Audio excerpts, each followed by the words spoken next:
Yo, what is up, my guys and girls, and everyone in between?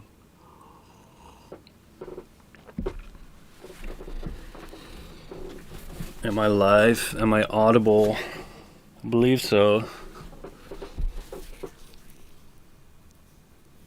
Hey guys. Let me see if everything. Hell yeah. Looking good. Nice. Welcome everyone. How's everyone feeling? Hey Sven. Hey Isko. Hey all. This stream will be saved for sure. Yeah. I'm doing good. Thanks for asking.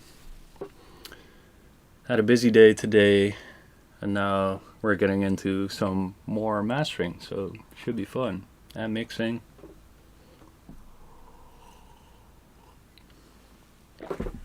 How are all the submissions going for you guys? Yeah, I can reveal the track in a bit, but it's a cool track. I got in a couple submissions from the Discord for me to master one of them today. It's a cool song. I like it. You'll see it in a bit. Working on the artwork. Yeah, that's the hardest part. I'm shit at artwork. That's why I do audio, I guess.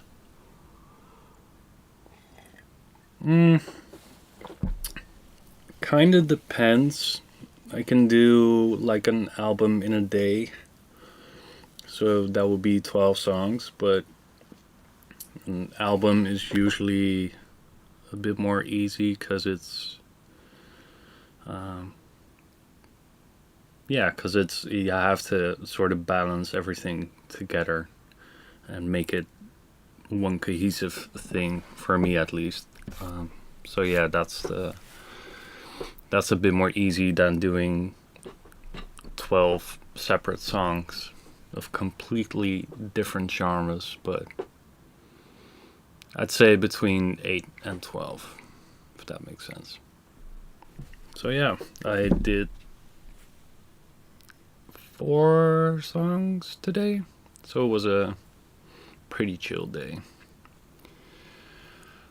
Yeah, I can definitely show the Drulu, not the mixing side, because I didn't do that, but I can show the mastering side.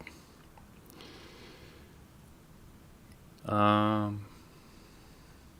don't know how to create together submissions work, to be fair. You'd have to ask probably in the Discord or something. Like, I'm not really familiar with Discord and stuff, so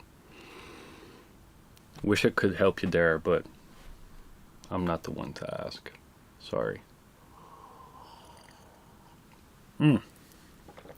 Alright.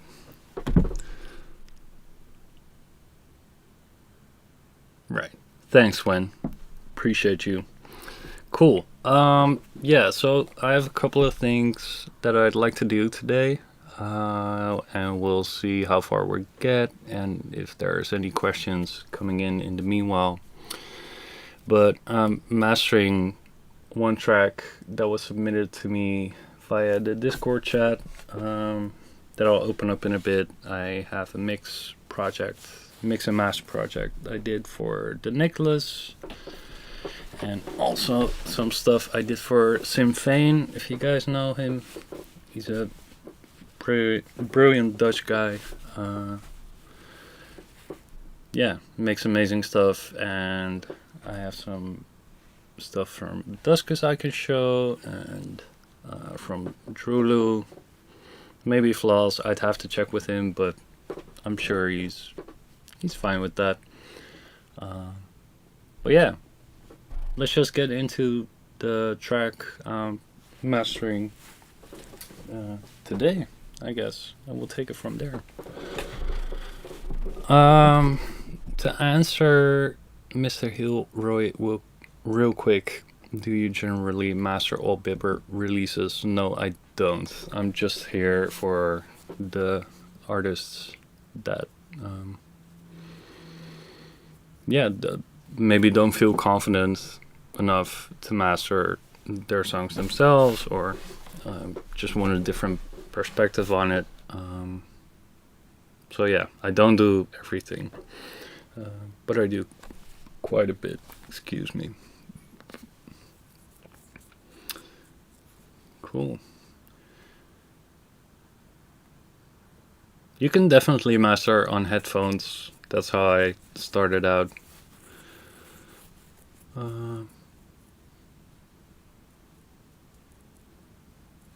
Yeah. Let me just get into. I don't know if you guys need a backstory on me. Probably not. I don't know if you've seen the previous Create Together streams I did. I did a bit of a backstory, but if anyone's really interested, I can get into it in a bit. But yeah, let me just load up the song I'll be mastering, and we'll take it from there. So the song I got in is from RV. That's ARVII. And it's called Haunted. It's pretty cool. I like it quite a bit. Let me just load this up real quick.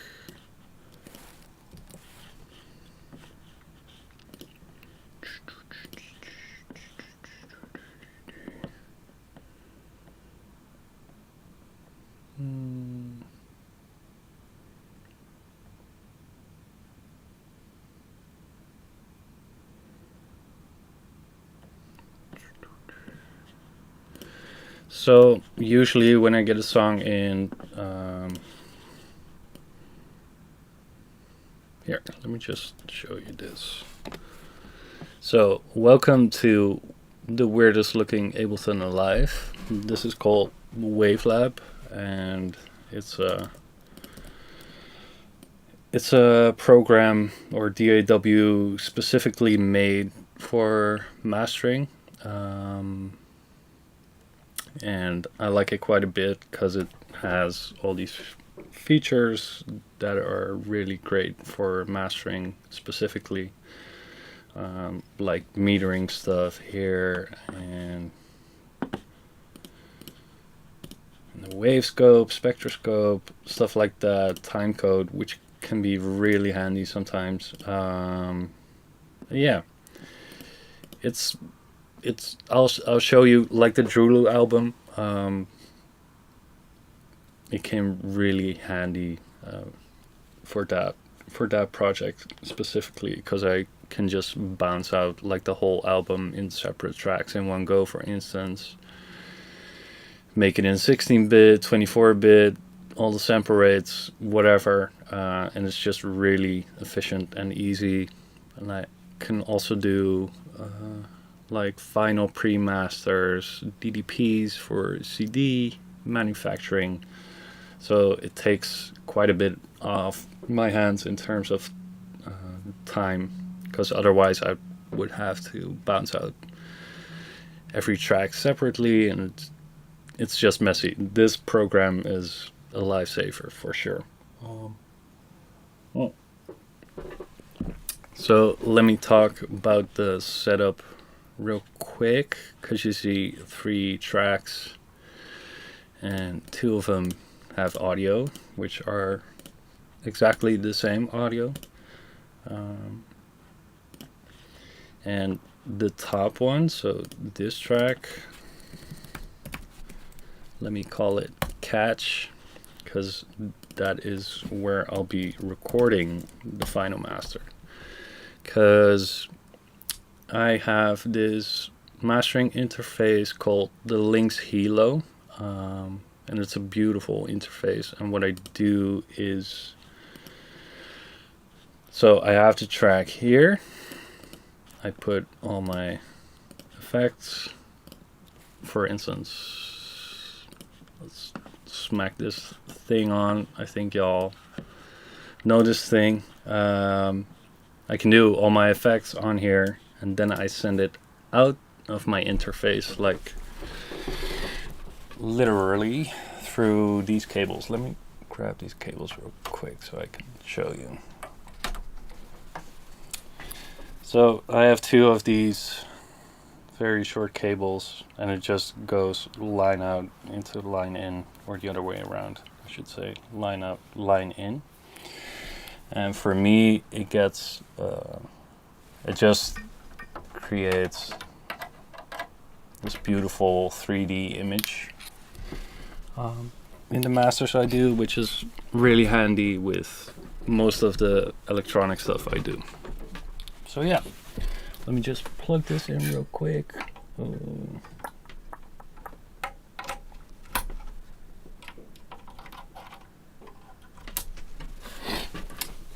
So yeah, like I said, I'll be sending this track, doing all my effects on there,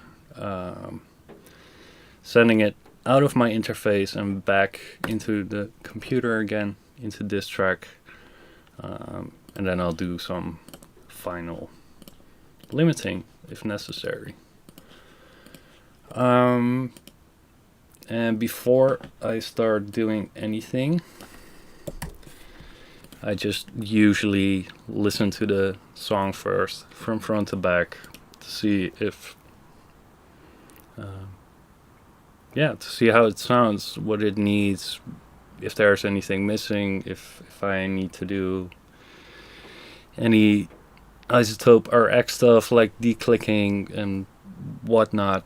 So yeah, let's have a listen maybe. Let me see if everything's set up right on the OBS side. Should be good. Alright, cool. Let me put a marker here real quick. And always save it. Wanted.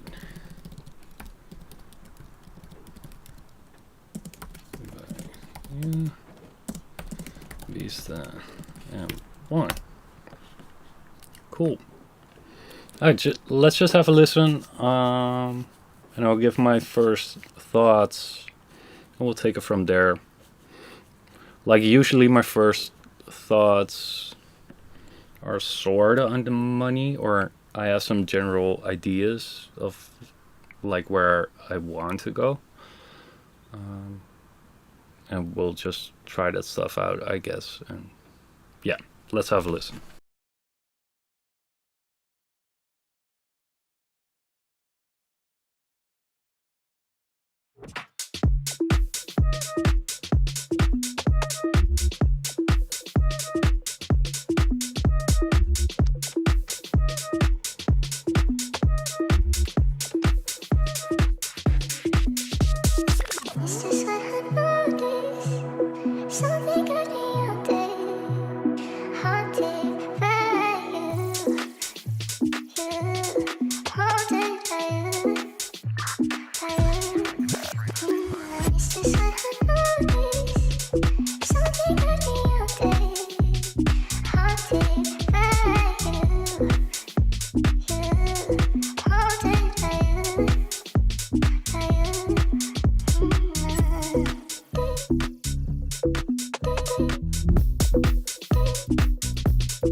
Nice. I love this. Love this song. Cool. Let's see. So the points I just made are. This is all volume automation line. I'll go into detail later. But yeah, I'm liking what I'm hearing. I'm not hearing any like massive pops or clicks or anything weird. Mix is solid. So yeah. Um, Let me see. The first thing I noticed uh, was the kick is a bit.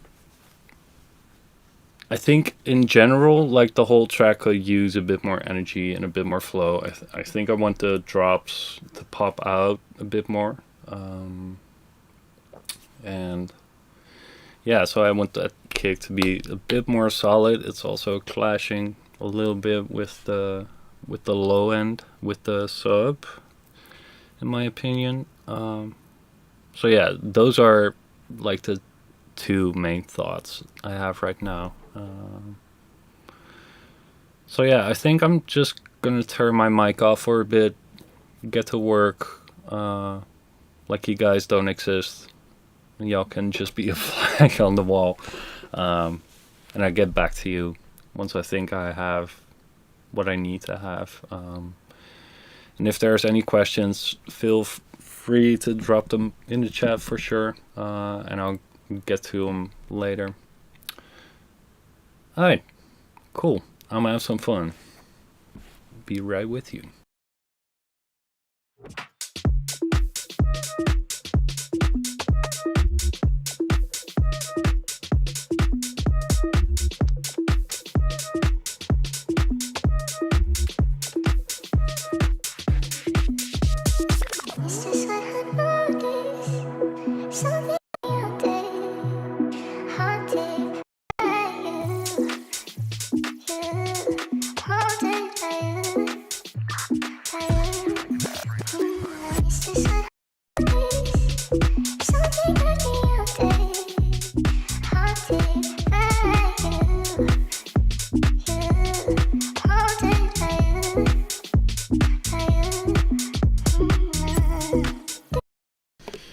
Forgot to mention this, but sometimes I like to reference the the original mix.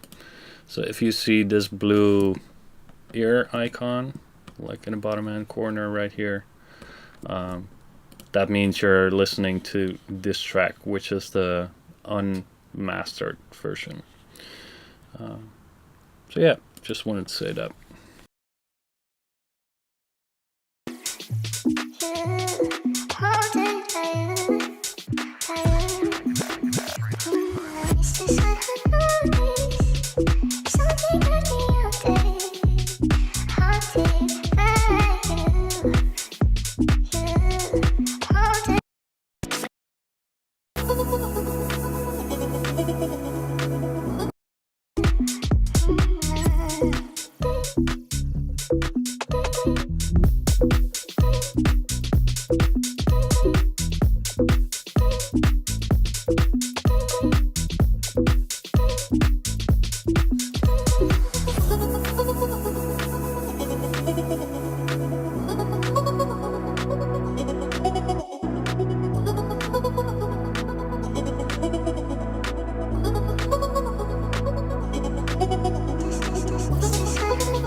Alright, quick in between.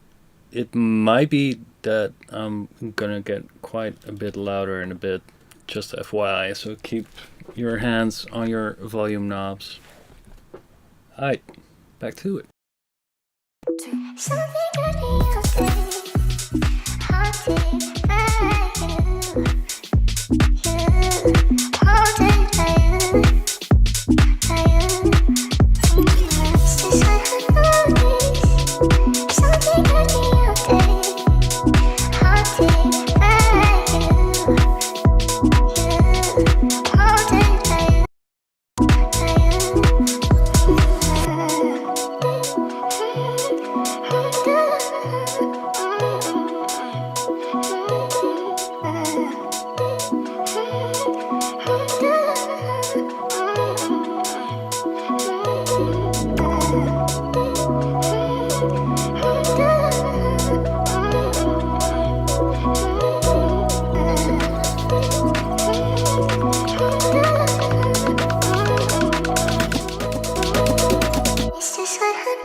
Something good in your day, haunted by you.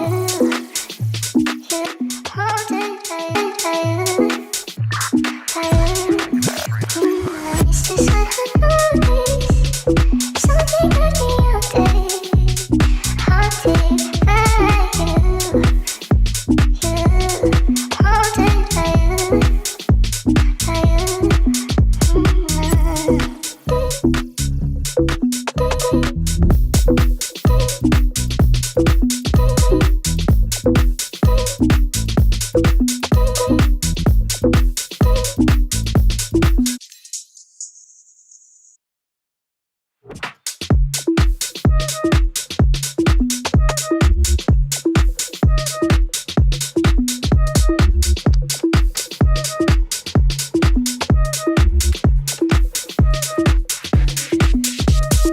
It's just what I notice. Something good in your day, haunted by you. Haunted by you.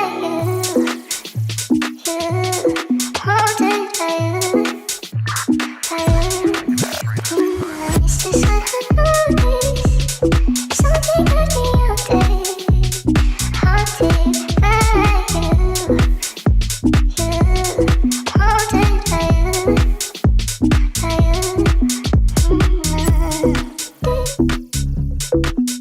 by you.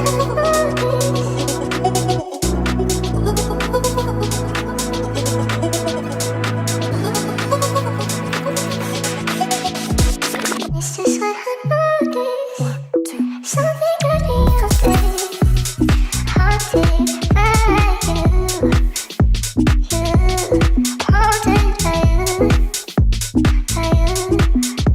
It's just what I noticed. Something good in your day, haunted by you. Haunted by you.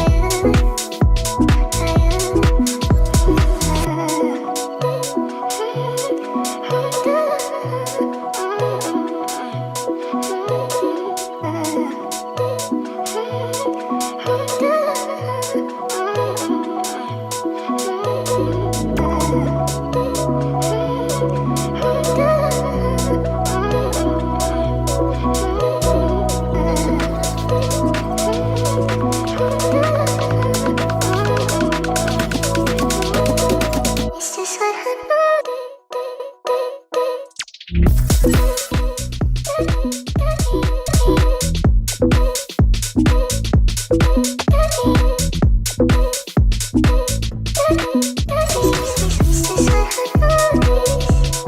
something good in your day, haunted by you. Haunted by you.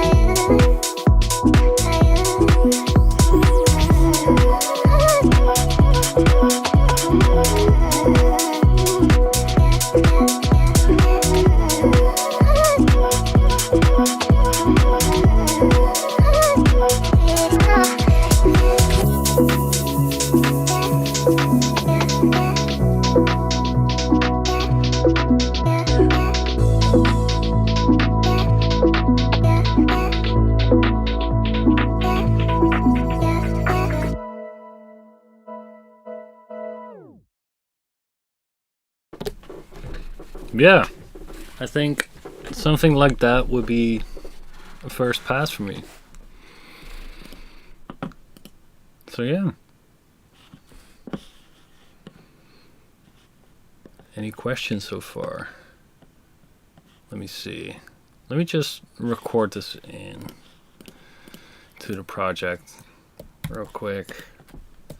And then we can A/B, I'll level match them and we'll take it from there. Let me turn this down a bit so I can talk over it in the meanwhile.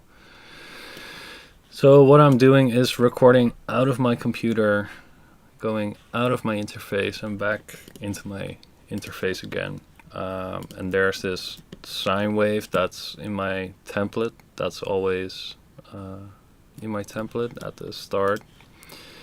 That gets recorded as well. And what I can do with that, I'll show you in a minute. But just be aware that there's this nasty sine wave in the beginning. Just FYI. Shouldn't be super loud, but still. Cool.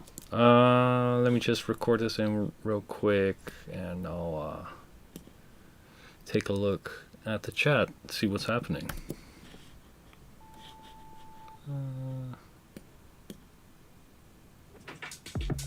Hell yeah. Okay, cool. Nice. Y'all can still hear me, right?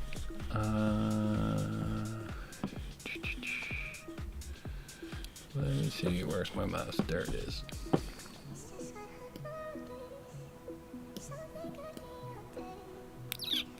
Let me go back a bit.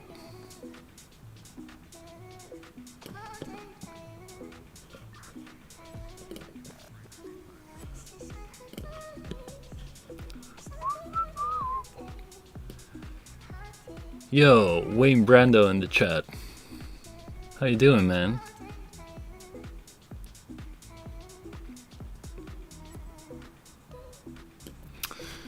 Mastering a song for an artist to perform in a set, what would you say is an appropriate amount of loss? Really doesn't matter, because if you have a front of house engineer, he's limited to a certain dB SPL, like the loudness a venue can hold at a maximum. So you can be as soft or as loud as you want. And the loss doesn't matter really.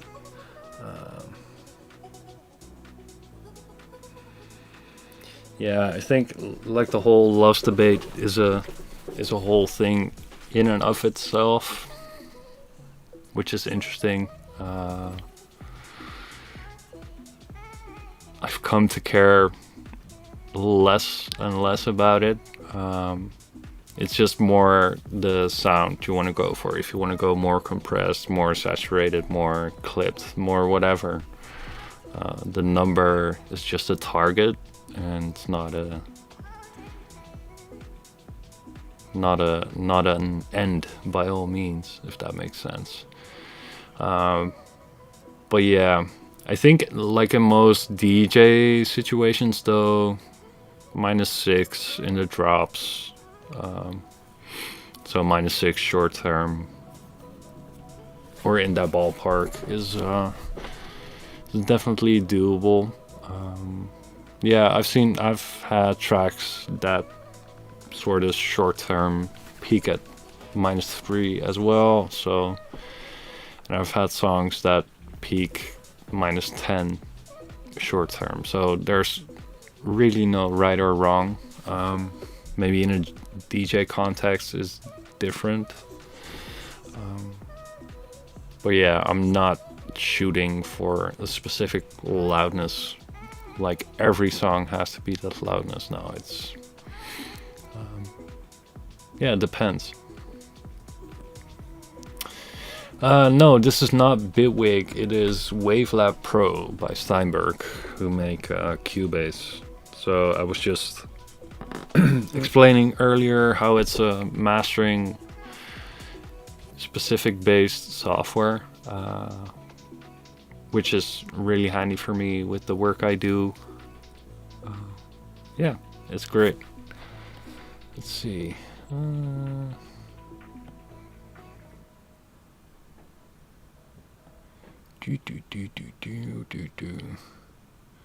Yeah, this track's really good. I love it. Sounds a bit brighter and tighter. Yeah, I think that was what I was going for. A bit more forward is always not necessarily brighter, but I go for, especially with tracks like this. I like to do a bit more forward stuff.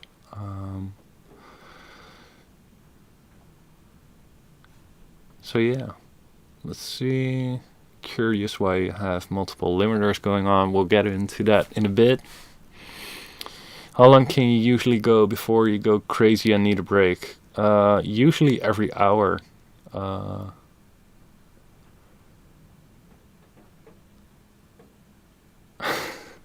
No, I take quite a lot of like really short breaks. Like after like an hour, I usually take like a 2 minute just walking break. Go outside for a second, just to have some fresh air or whatever, and then get back to it. I don't like working in really long stretches, like 4, 5, 6 hours, unless I really need to get into like an album or something. Like with an album, usually the first part is a pretty long stretch, and after that, it's usually every hour I take a small break.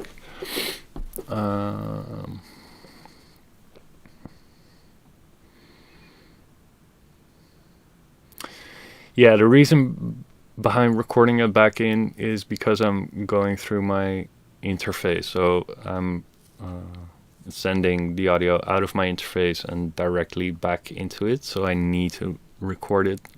And it's also a fail-safe way. Like this is now the master file that I can export and do all kinds of fun stuff with. So yeah. Let me put that a bit higher. Let's see if I'm uploading through CD Baby. Then should I? Yeah, I don't know what the deal is with CD Baby, but I think they only do 16-bit, which is bullshit. Yeah, definitely go the DistroKid route if you're self-releasing. I like their service. I do a lot with my own project. I live here. I used to do a lot with my own project. I live here on DistroKid, and they do. They accept 24-bit, which is more future-proof. Like the difference is minus 0.1% or something. But yeah, if we can do a bit better than 24-bit is what I like. One last question. How do you deal with stereo image of the track you are mastering? When is it useful to use mid-side EQ? Yeah, depends on the song. Like I don't like to fuck around a lot with, or let me say I usually don't gravitate towards mid-side EQing, but there's definitely a time and place for that. Usually I use mid-side EQ if the sides are just pretty loud and I want the mid to come forward a bit more, so more in terms of like a depth thing, rather than I need to have this stick out in the middle. Usually it's like, okay, there's a lot happening in sides and I need the vocal to come out more, for instance. So then I sort of try to find the range of the vocal, do pretty wide bell like I did with this one. Oh, it's sleep mode. I need to go to bed, guys. Anywho, so with this one, for instance, where's the Pro Q? Yeah, I would do like a bell like this, put it to the mid, and yeah, just see where it needs to sit, basically. I'll answer this one more time. It's Wavelab Pro by Steinberg. Cool. So I recorded this back in. Let me go over the processing a bit, if you guys like that.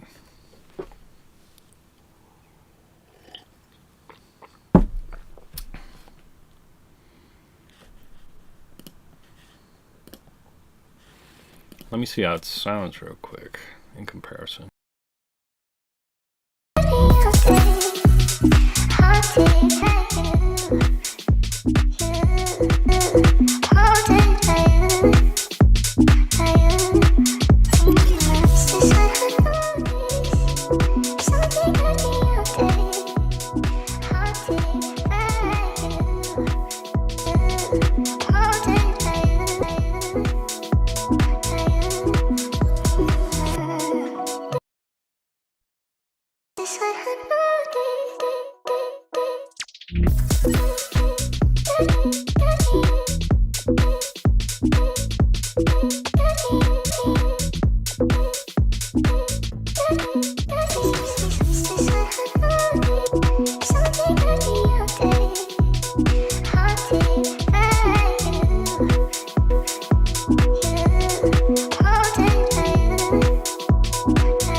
I like this.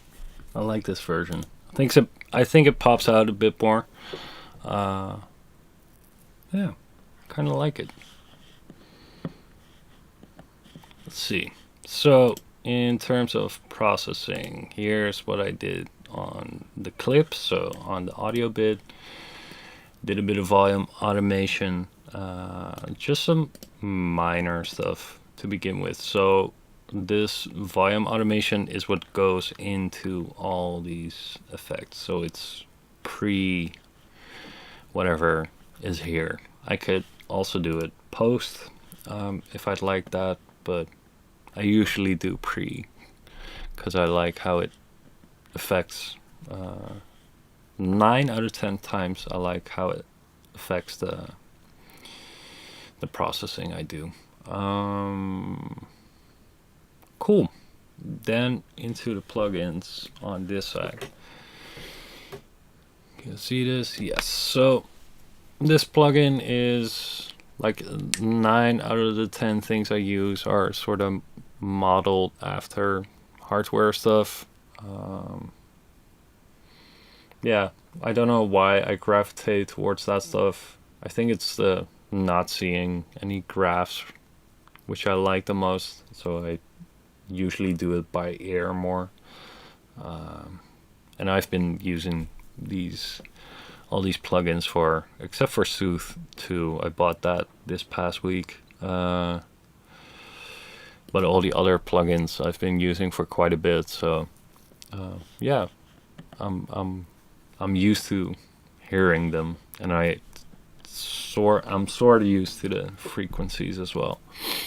So yeah, this EQ is a shelf EQ only. So and it's really wide. So if you would compare this to a Pro Q, like say I would boost here at 74, for instance, that would look a little bit like,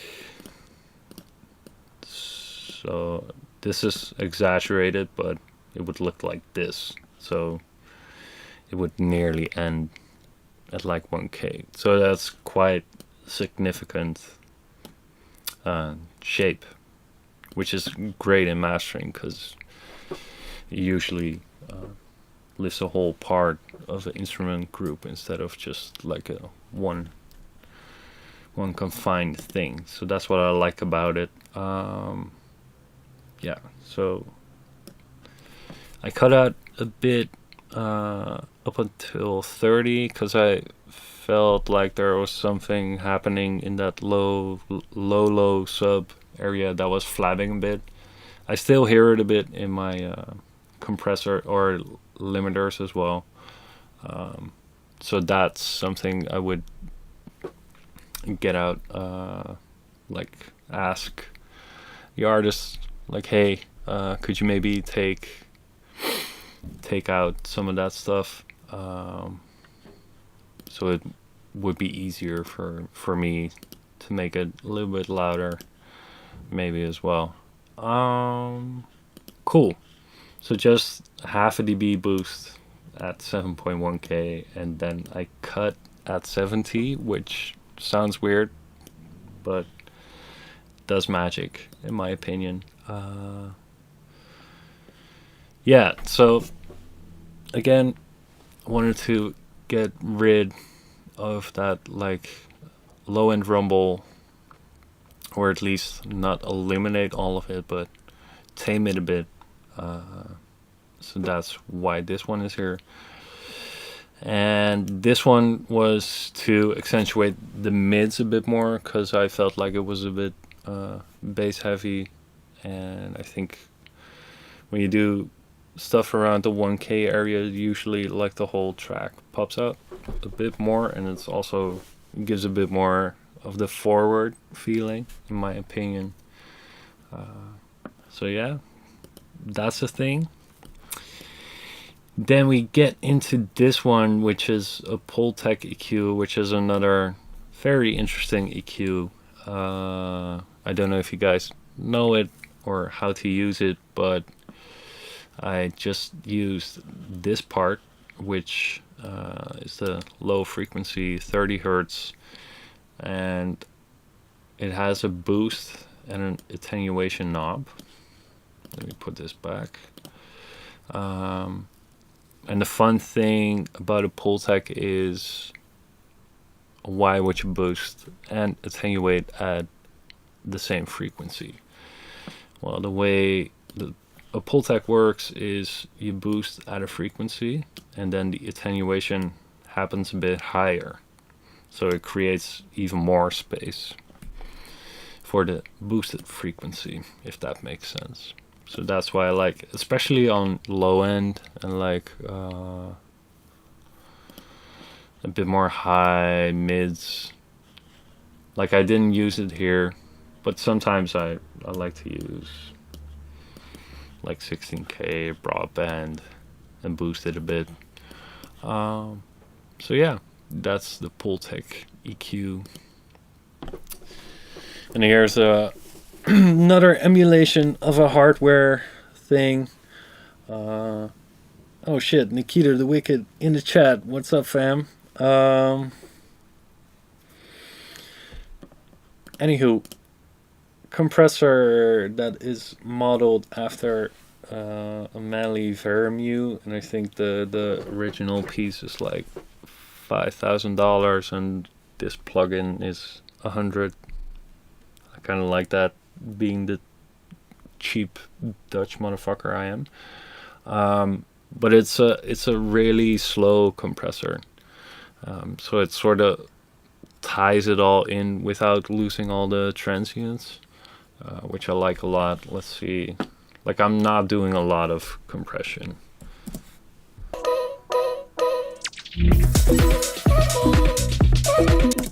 I mean, 1 dB.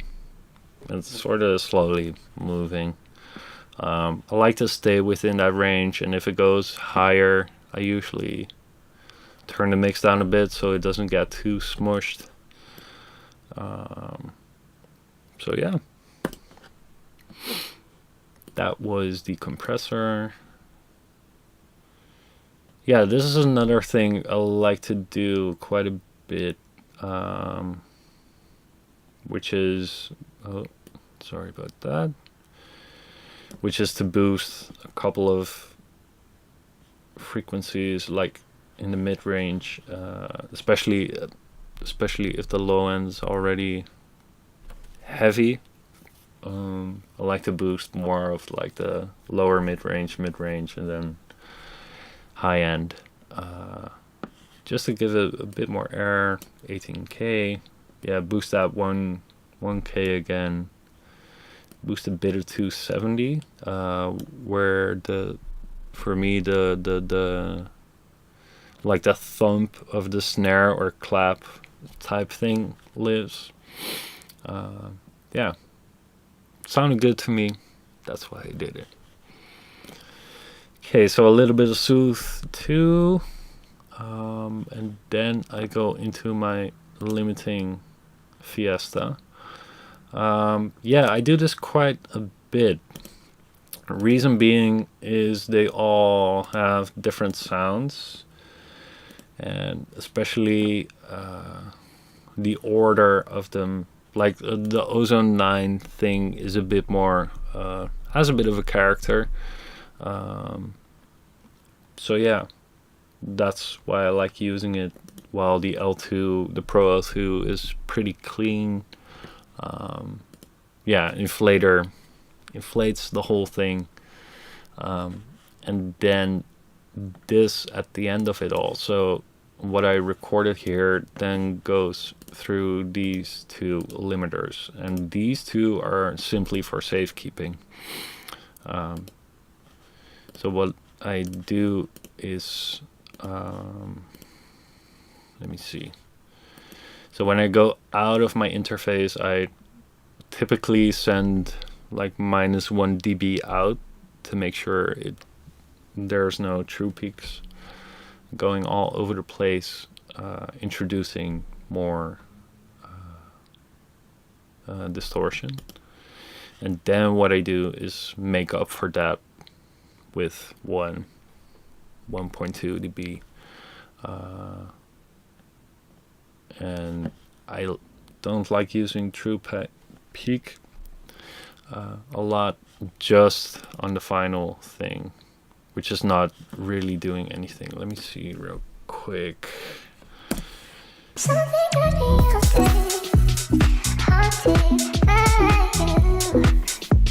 Yeah, so as you can see, it's just for safekeeping. It's doing like 0.1, 0.2 dB of limiting, so that's not a lot. And then I set the output to, lately I've been doing -0.1. I don't know. This is a whole debate in and of itself, and there's people that do it a certain way. I used to do it at -0.3, but I've been gravitating towards -0.1.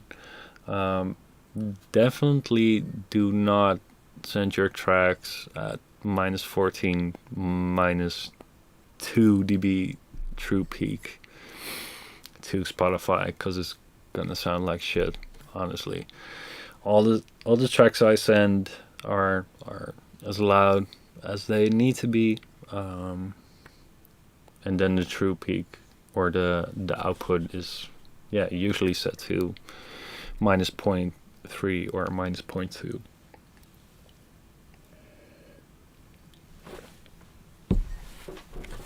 Or -0.1, sorry.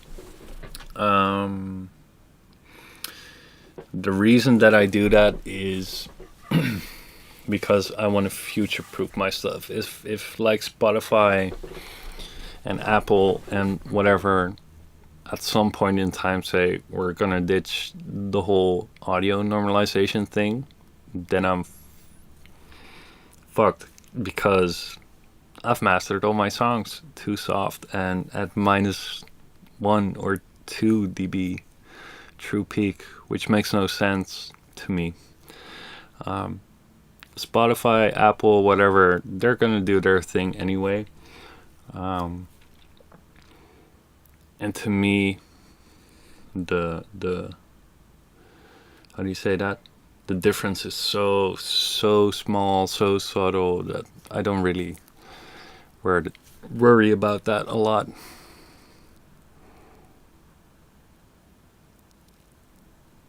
RD says, Serban would say I leave 1.1 dB true peak headroom for the mastering engineer. Yeah, exactly. I like that. I like that philosophy, because just make it sound good. Don't worry about the numbers too much. Cool. Let me see if there's any questions. In the meanwhile.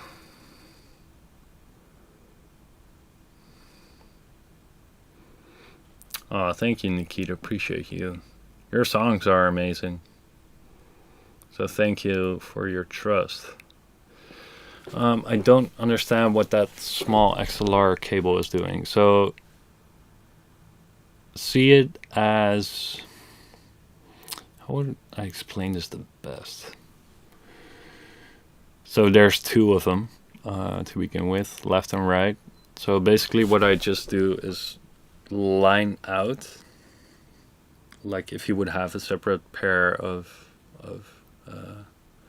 of outputs on your interface that you could send an effect to, basically, or like reamping. I'm basically reamping. I don't know if that makes more sense, maybe. Yeah, what it does for me is it usually when I stay in the box, it feels flat. And when I go out of my interface back into it, it creates more depth, and also the stereo field gets widened a bit, and there's a bit of low and high extension, which I like, but other than that, that's it.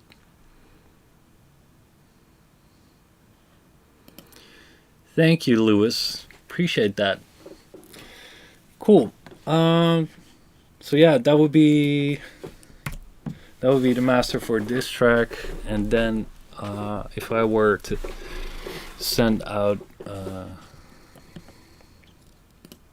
if I were to send it out to the client, like, okay, so here's the thing with the sine wave stuff. As you can see, so I recorded it back into my computer, and there's a bit of latency. That's always the case. And what I do is line these up. That's the cool thing about Wavelab as well, is I can be sample accurate. So I can line them up exactly how they were supposed to be. And then you'll see that the starting points, like these waveforms, are more or less the same. So that's why I record a bit extra at the end as well, so I can trim it up nice and evenly. Do a bit of a fade out usually. I would listen to that more carefully, but for the sake of this stream, I'll keep it a bit simple.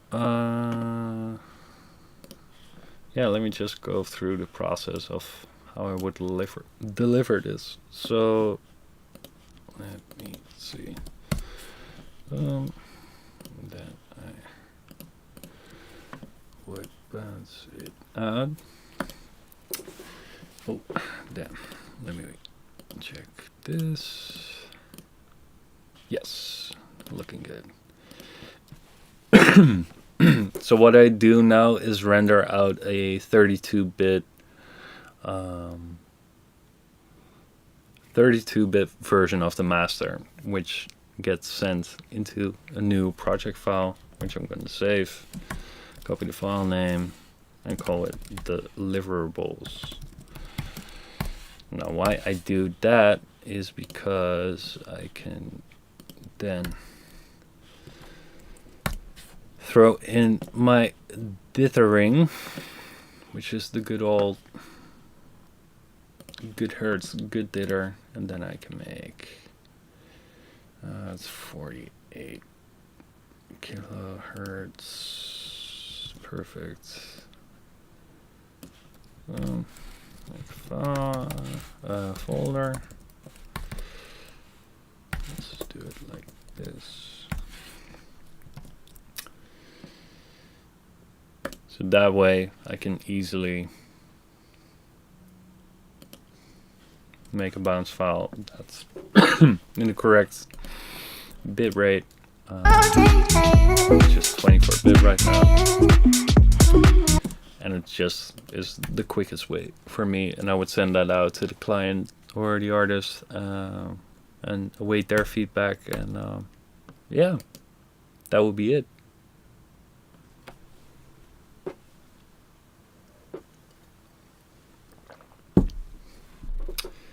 Cool. Let's see if there's any chat. Wow. Kyle, what's your language, my dude?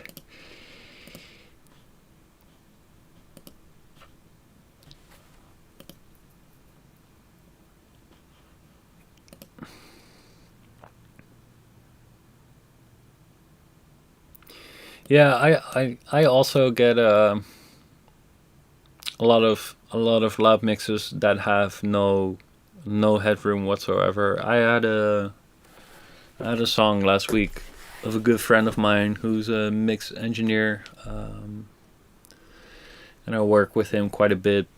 But sometimes he does mastering himself as well because the budget just doesn't allow it.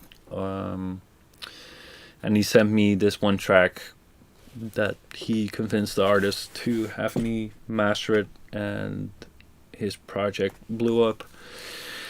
So yeah, basically I just got the limited version or his mastered version, and what I do then is just take the whole thing down and yeah,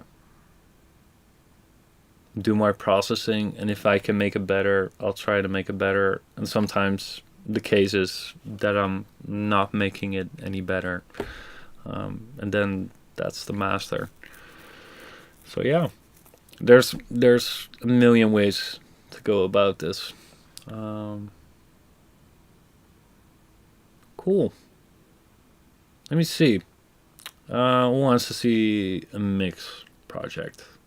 I think it's time for a nice little mix project. I'll give you, or let's stay in Wavelab for a bit. I'll give you the option. I need to take a quick pee, so I'll be right back. But you can vote for more mastering or more mixing and mastering, if that's an idea.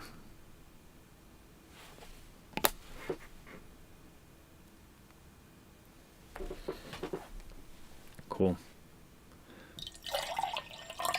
I'm gonna go to the bathroom real quick, and I'll be right back.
Alright. I'm back.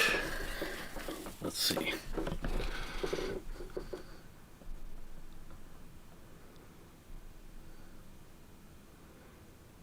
Alright. Let's go into a mixing project. Because I have one I would like to show you. There's some real drums in there as well. It's by an artist called Symphane. No, I'm not doing a feedback session, unfortunately. But feel free to send me anything you want. You can just DM me or send me an email, timbiesta@gmail.com. And I'll try to take a listen as soon as I can. Anything specific on the Flaw side? Just his latest album? Or... yeah. Let me know.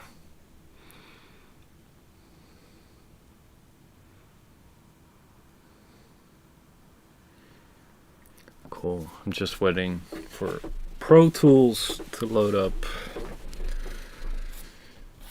Are y'all a bit familiar with Pro Tools or not at all?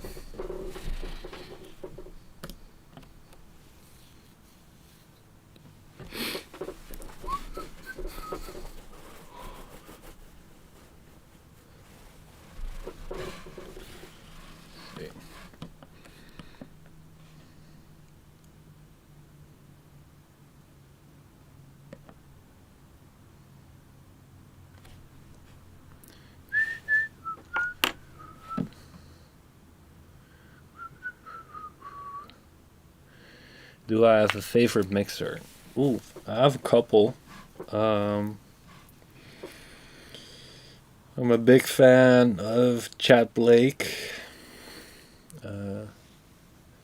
and Stuart White, who did a bunch of stuff with Beyonce and a bunch of other cool stuff. He did like a lot of bands back in the day, and it's just a nice, gritty sound. Same goes for Chad Blake. He does a lot more band stuff. And yeah, off the top of my head, those are like two guys I look up to in terms of mixing. Alright. Welcome to Pro Tools. Okay, so this is a cool song by an artist called Symphane. Yeah, based in the Netherlands. I did an EP for him, and this is the opening track of that EP. Yeah, let's just have a listen to it. Let me see how loud it is. Yeah, that should be good. And we'll take it from there, and I can also show you like the rough mix he sent me as well. Yeah, let's just listen to the whole thing first.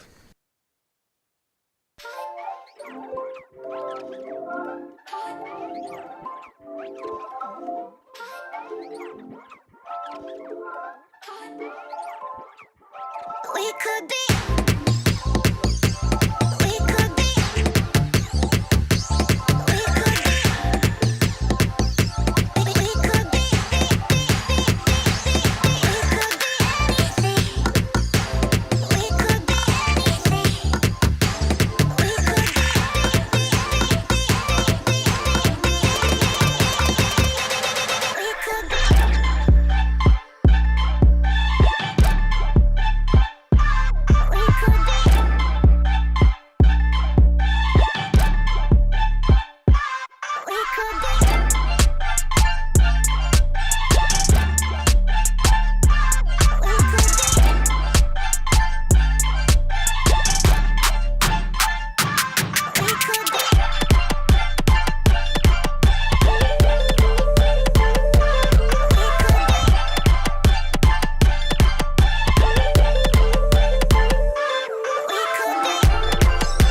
So yeah, that's my mix for this song. Uh, Let me just level match the his reference mix, the mix he sent me with the mix I did, so you can get a bit of an idea of like where it started and how it's going, if that makes sense. Let me check this real quick. Just FYI, if this button over here is green, you're hearing my mix, and if it's turned off or if it's grayed out, you're hearing Simfane's rough mix. Cool.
So yeah, especially like in that last part where all those drums come in, it's definitely a bit of a difference. The thing is, he left those drums. He said to me, like, you can handle those drums. You can make them sound the way you like. So he left those like unprocessed for me. He added a bit of like the reverb you hear at the end in there. But other than that, like I tried to stay as close to his mix as I possibly could. Just wanted to make some space here and there, like especially in the drop, the kick has like this really gonky sound. I don't know how to explain it, but if you hear it.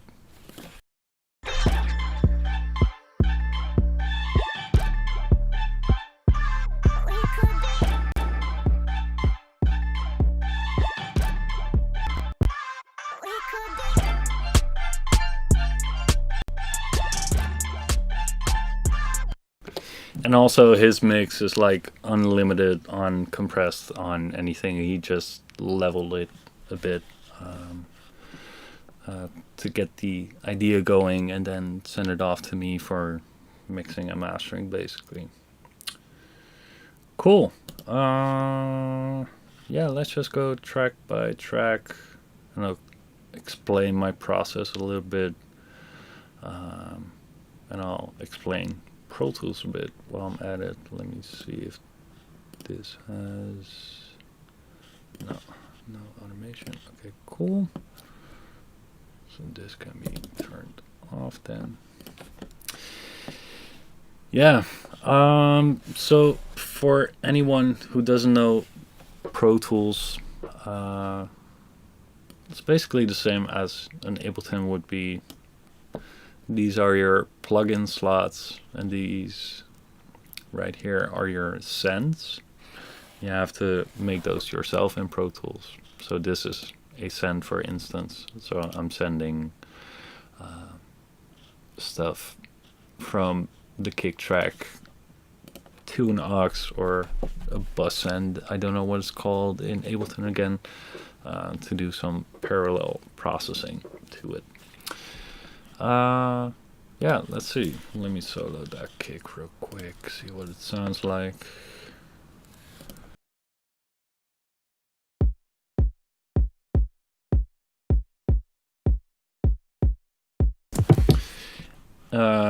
If these are gray, by the way, they are on, and if they're sort of blue, again, they're bypassed. So now it's on, now it's off. Let me turn on the plugins on and off a bit so you can hear the difference.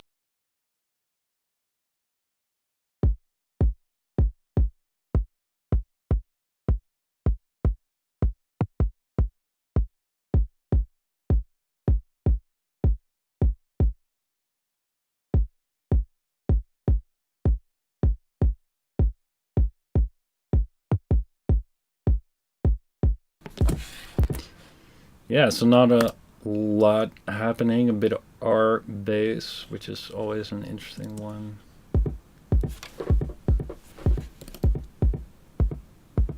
Yeah, it sounds like that is doing the most.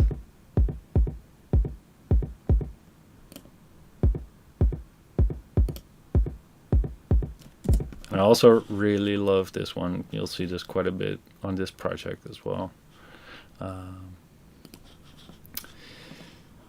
So yeah, a bit of EQ just to bump up the low ends a little bit, and I think this was like the honky sound I was talking about earlier that was bothering me a bit.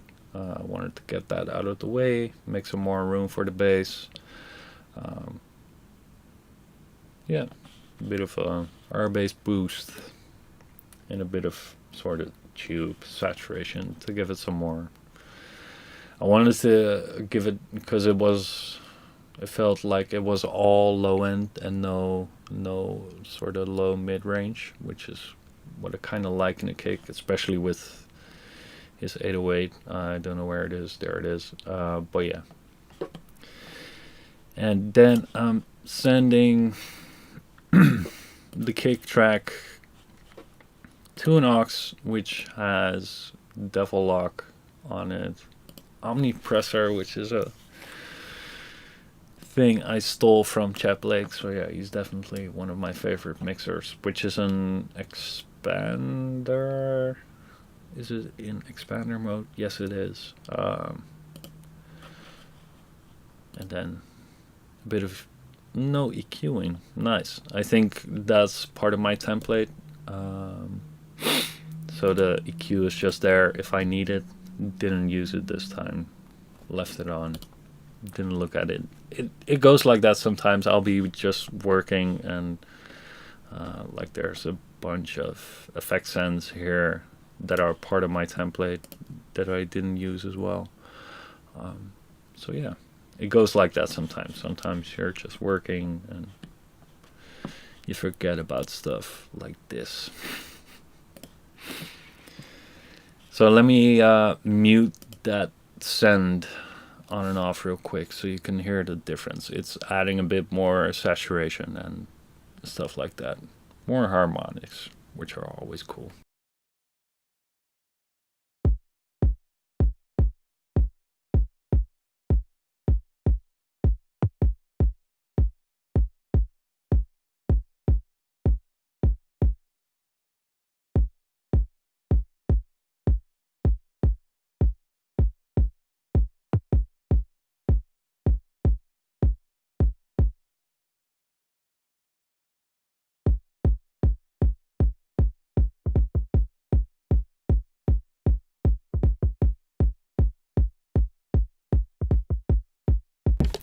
Like without it gives it a bit more length in my opinion, and gives a bit more girth, which I like.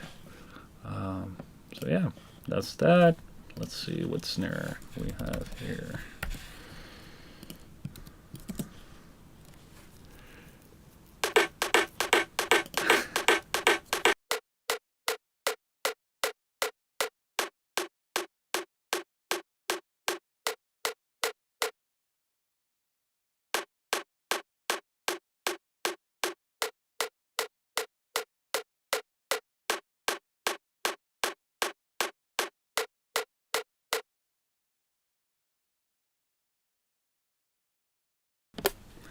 Nice, so a bit of EQing, bit of this old decapitator, and a bit more EQing.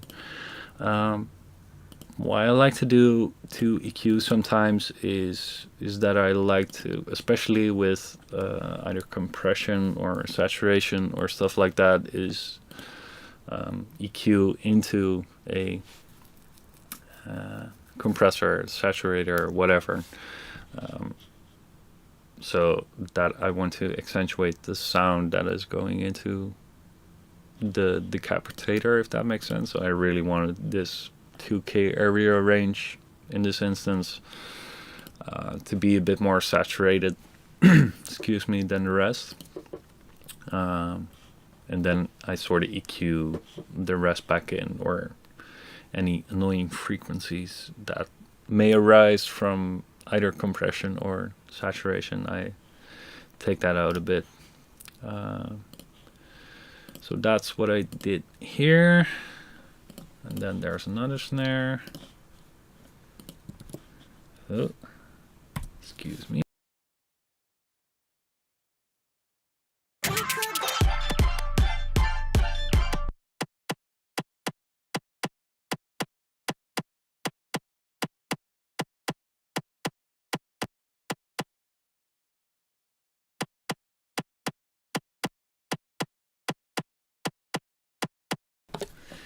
It's really funny for me to go through this project again. I think I did this like a year ago, maybe longer ago, not sure. But the difference, like I'm listening to this and there's like barely a difference. It's a bit snappier because of the transient shaping, but other than that, it is what it is. Then we have another kick in the intro. Hell yeah.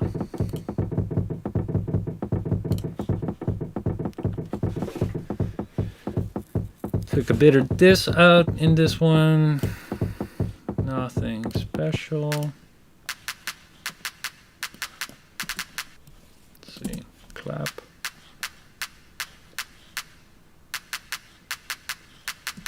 More EQ, more Spectre. Let's see what that is doing.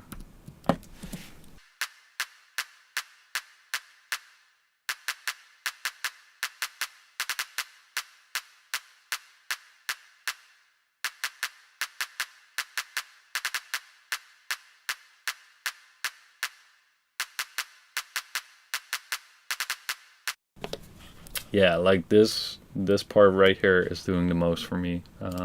That's frequency I don't really like in there.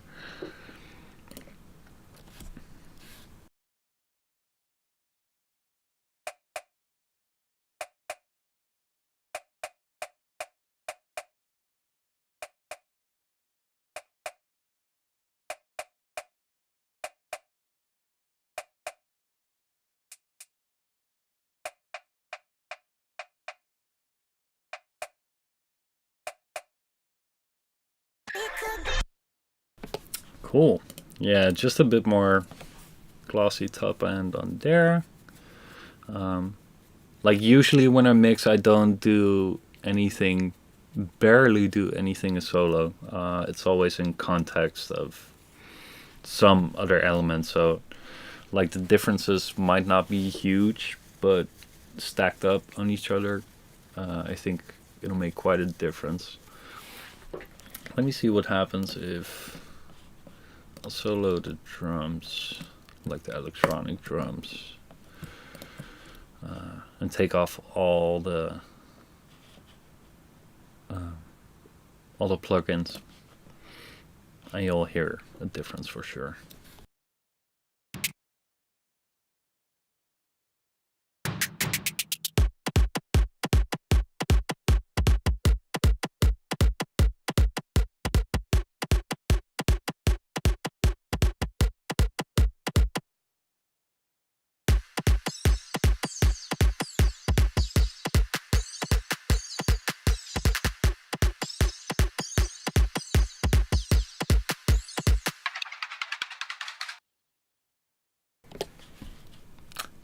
Subtle, but that's how I like it, and especially with this mix as well, because you wanted to stay close.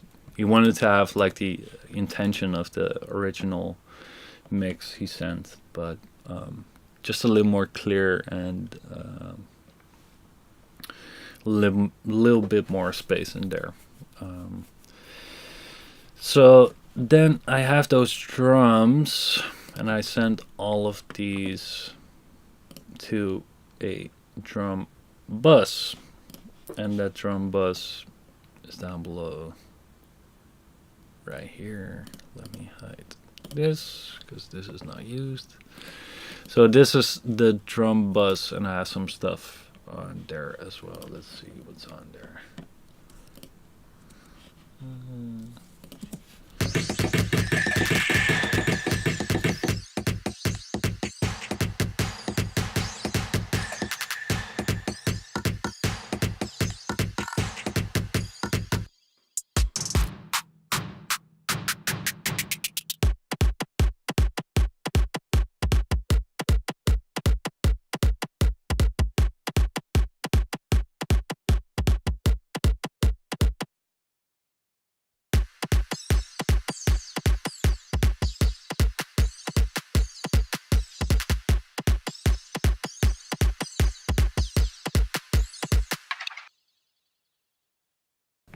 Yeah, that just tightened everything up for me a bit. I felt like there were some EQ moves I had to do, like on the whole of the drum bus.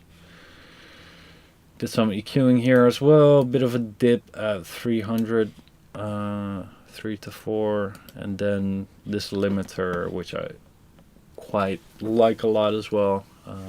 It's not a brick wall limiter, so it's, or at least 20 to 1 is sort of brick wall, but it's not a true peak limiter. Let me say that. It's not a Pro L2 or anything like that. It's a bit more of a saucy limiter, which I quite like, to sort of gel everything together. Yeah, and control peaks. I was doing quite a bit. Minus 6.6 at its max, so that's quite a bit. But yeah, and then I also send it to this bus. Let me find it real quick. This project is a bit of a mess because I had to get it done real quick, so everything is all over the place. Ah, there it is. Cool. Let me check what that is doing.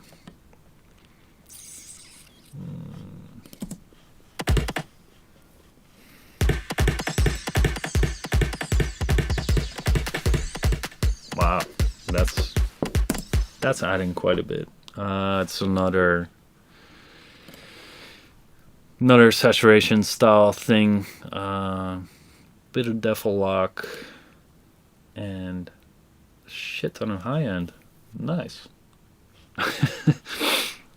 And it's all parallel, so I sort of mix it in. You can see the volume is quite down. I can turn it up a bit for so you can hear the difference. Let me just mute it and unmute it a couple of times so you can see.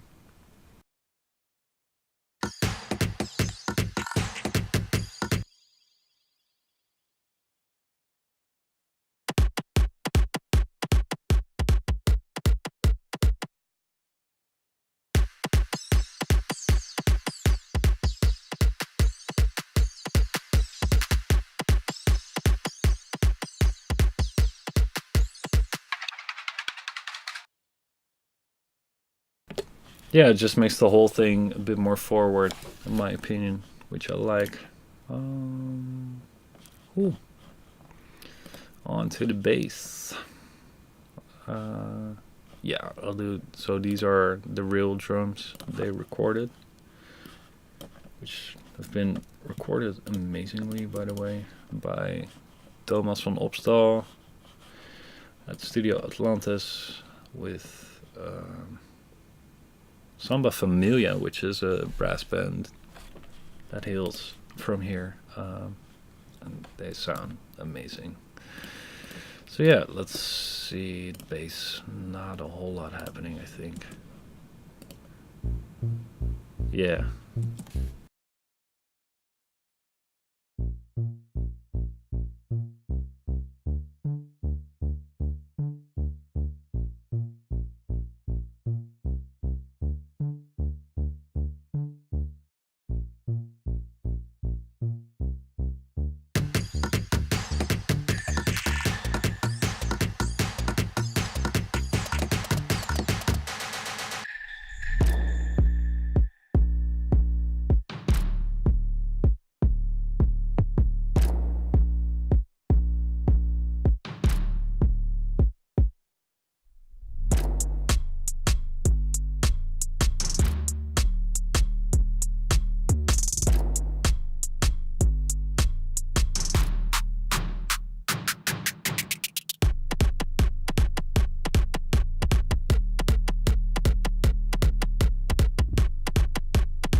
Yeah, so not a whole lot happening. Let me see. I'm sending this to a bus as well, which is called Bass Aux. Let me find it. Here it is. Ah, cool. Just a bit of limiting and Pro and B. Let me see what that is doing.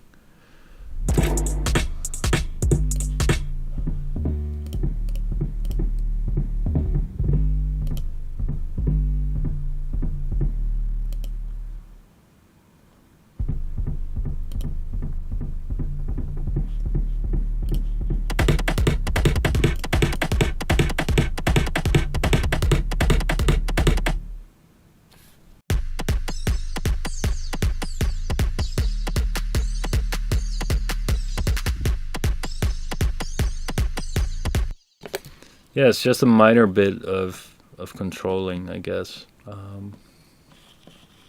Catching some peaks. Cool. Then we have some nice synths. Synths. Let's see.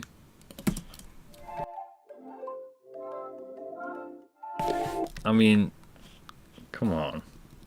This sound in and of itself is cool already, and I did the biggest EQ move you can imagine. Like, all of these sounds are already really good, so I got very lucky with that.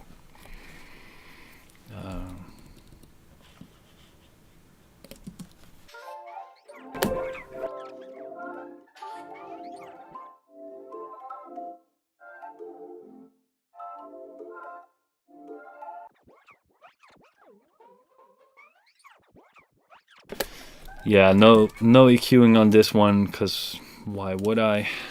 Um,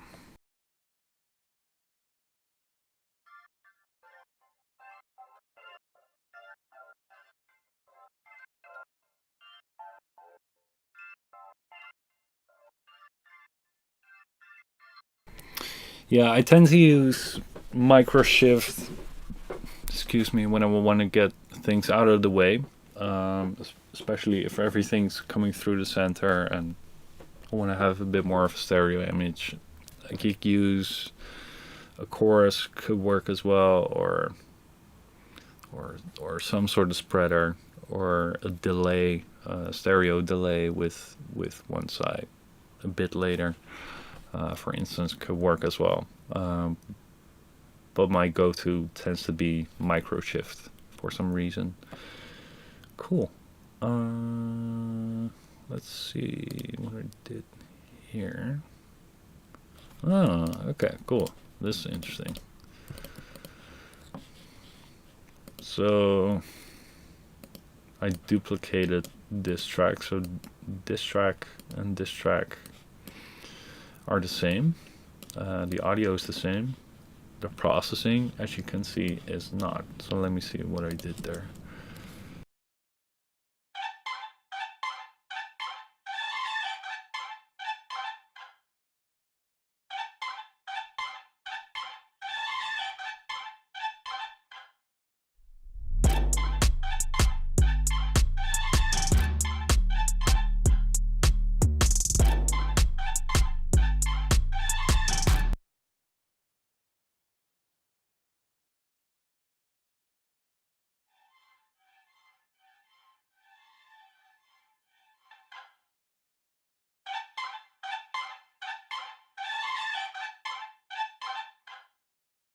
Yeah, I think I just wanted to make it less dry, fill up the space a bit more, because Sinn Féin songs and mixes are quite staccato, and short and tight, and it leaves a lot of space, which is cool. But I wanted to keep the flow going a bit more. I guess. So that's why I added this processing. So it's the same EQ as this one, going into the Valhalla room. Very short reverb into a micro shift to make it even more stereo, and to maybe like eliminate all the stuff that's happening through the center. Let me just solo it. Yeah, exactly. So this is just all sides, while this is more or less going through the middle.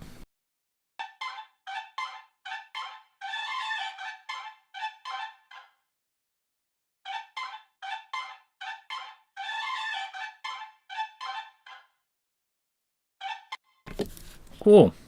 On to the next one. Nothing on there. Yeah, just sounds good.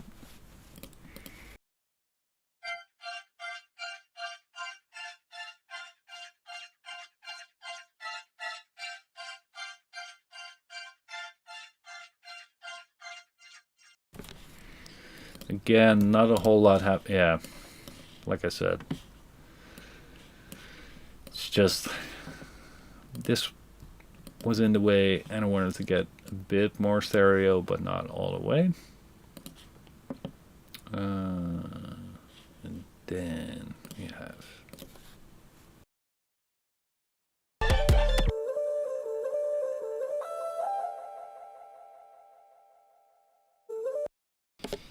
Yeah, so no EQ, no processing. I'm just sending this to a hall type reverb. Let me see what that sounds like.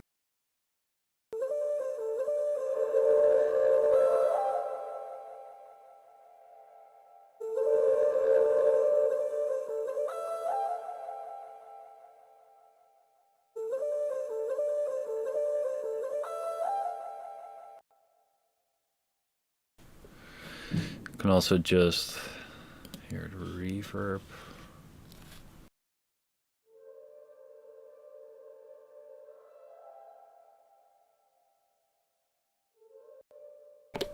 Yeah, so not the biggest, but again, just filling up the spaces where I can a bit. Let's see. So, yeah, the next couple of sounds have nothing going on basically, so I'm not going to touch those, but let me see what's on the. Sending all of that again to an aux, which is the keys aux. There's a Pro Q on there doing absolutely nothing. This is a bit of a cheat code, but a little bit of Golfos. Never heard anyone. Yeah, sometimes it works, sometimes it doesn't. I kind of like it. And this is doing exactly nothing, I think. Let me see.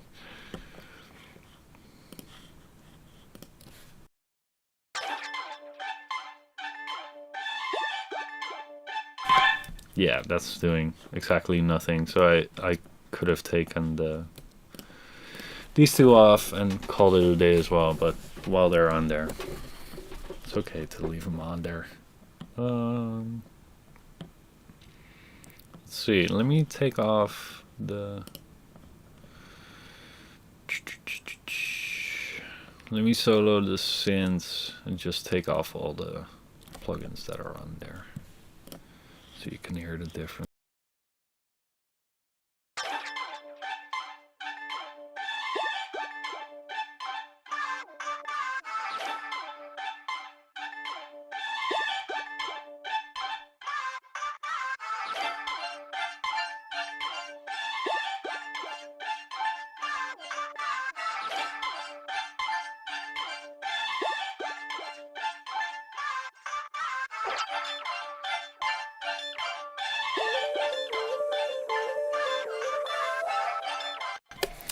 Yeah, just a bit more contained in my opinion, because it was really like everything in the song was aggressive, and I just wanted to carve out bits and bobs here and there. Um, yeah, all these vocal samples don't have a lot going on, so I'm not really gonna go into that. Just some. What's this doing? Ah, that's doing quite a bit. That's interesting. We could be. We could be. We could be. We could be. We could be. We could be.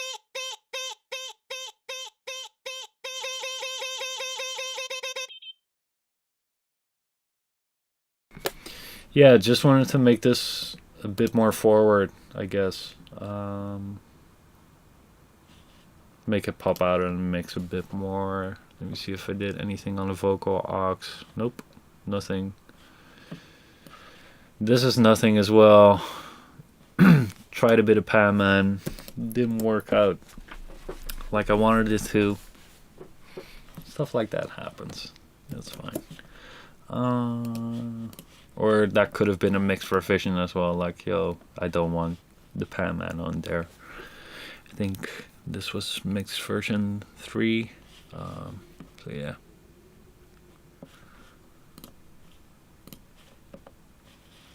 Let me see. Okay, so these can go away because I'm not using them. Yeah, and then I just have a bunch of effects that I like to use every now and again. Let me see. I just used the hall here. Oh, sorry about that. Don't think I used anything else. Oh yeah, I used the plate a bit. Other than that, it's just the hall and the plate, so I could get rid of all of these as well. But they're part of my template, so I usually just keep them in there. And then I route everything like all, so every group of instruments has an aux. I'm gonna get to those real drums in a bit, and all of those get sent to the console, which holds my master chain. Let me see what's on there. There's 4 Pro Ls on there. That is an interesting move. Pro Q doing nothing as usual. Bit of this one again. Bit of the old school soothe. Vintage limiting. Clipping. Maximizer. Pro L, Pro L, Pro L, Pro L. Are these exactly the same? Yes, they are. Huh, interesting. Okay. I think I might have copied these over, so I think I don't need to use those. Okay. Let me get to the real drums, because those are those were the most work to make them sort of fit in to the whole thing. Yeah, let's just listen to them in all their glory.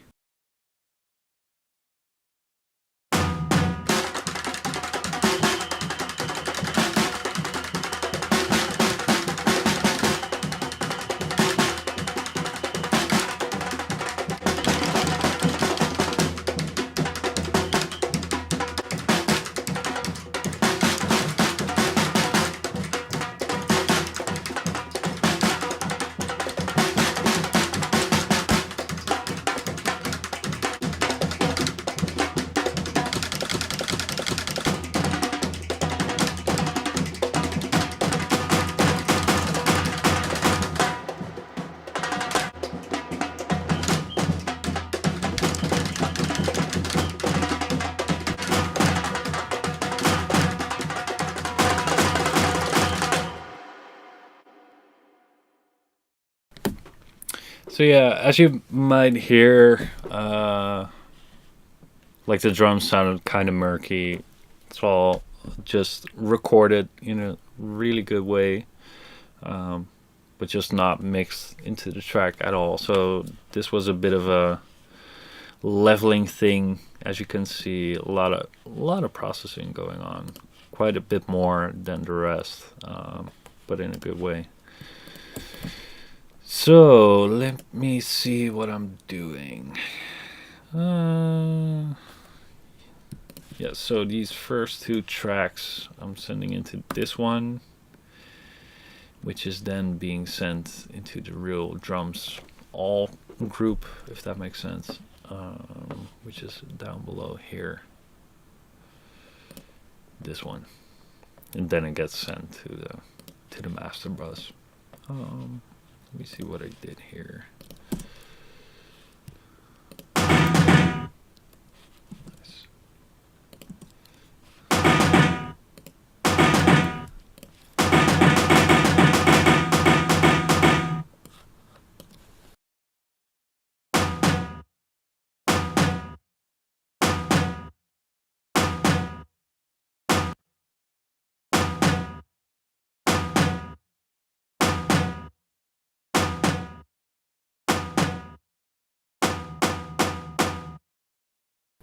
Yeah, so I beefed those up quite a bit. I did a bit of EQing going into this whole shenanigan chain.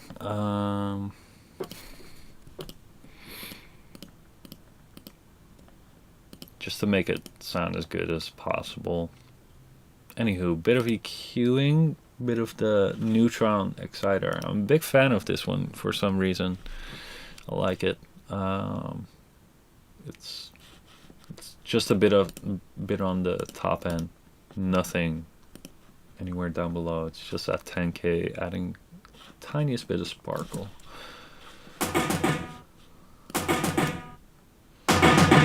Let me turn it on.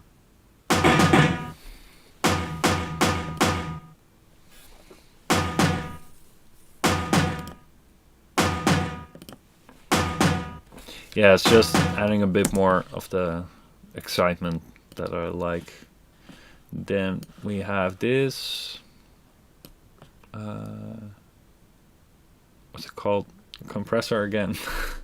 Sorry, it's 11:15 already. Damn, I like it. It's been a long day. Bit of compression. Quite an aggressive one. If I were to do it again, I might go something like this, probably. To let a bit more of the transient through, but it's just a bit of shaping. Then we get into a bit of distortion. Like, as you can hear, the compressor and this one are what give it all the most excitement, I think, which what I was looking for. And then a bit of shaping as well. I probably did this later in the context of like the whole mix.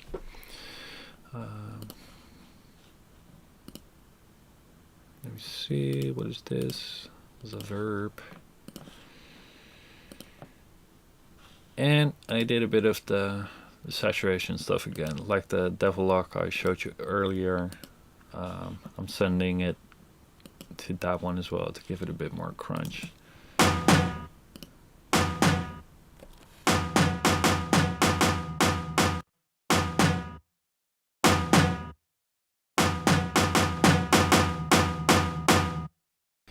I always like how the devil lock gives more girth, if that makes sense. Yeah, cool plugin. Cool. Then we have even more snares.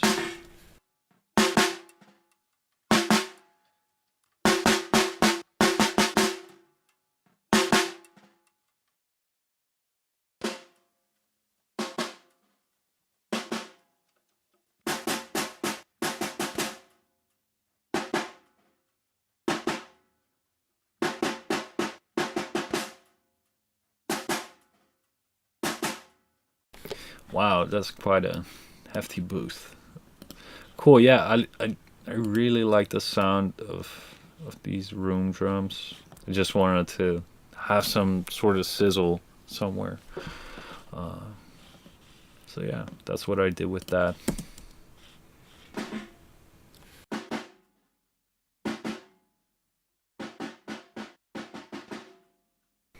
Get a bit of body, get more of that sizzle going on another room they recorded.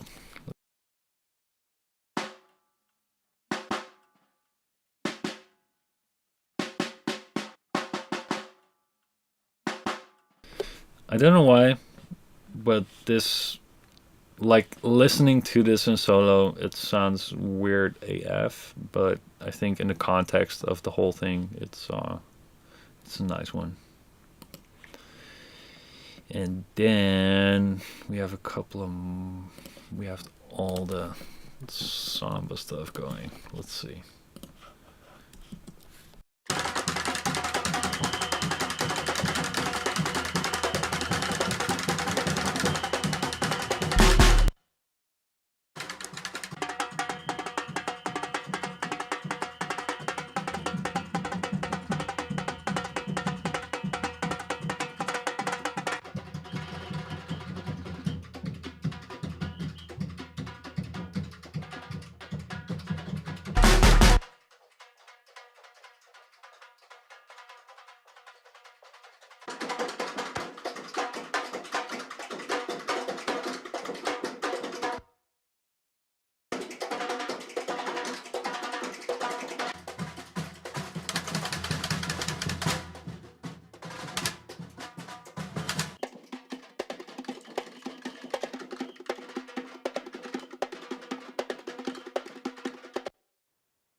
Like listening to this now, I think this EQ could have been off, or maybe just these two bands, but sometimes you make decisions in the heat of the moment, and it's all beautiful.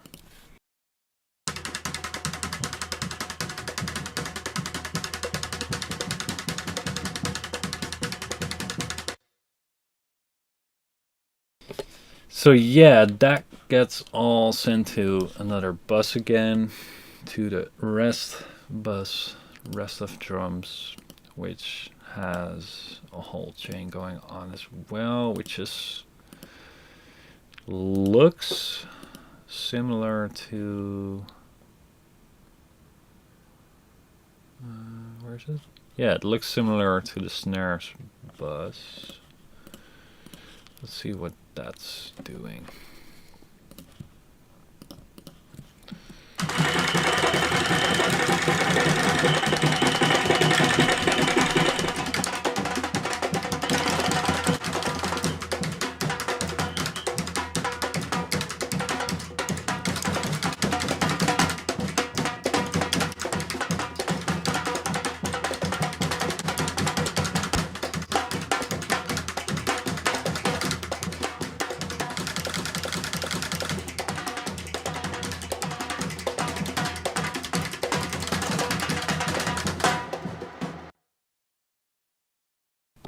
Yeah, so basically I think looks like it's all mostly the same settings.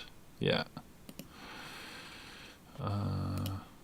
This Pro Q doing nothing again, but a bit more compression at the end on this one. Mixed parallel compression. So this is a DBX 160, which is used quite often on drums. Like as you hear me turn up the mix.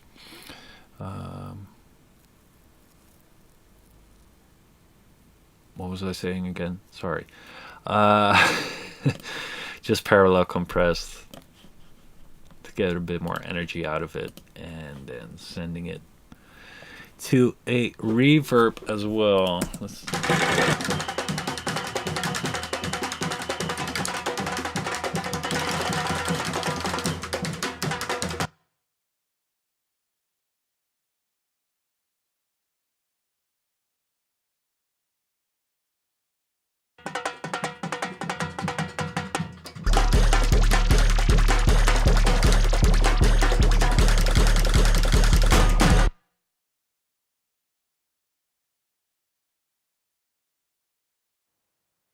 That's a shame. I can't hear the reverb right now, but let me just turn it up quite a bit.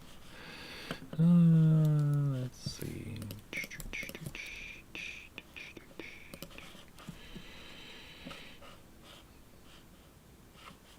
Why am I hearing?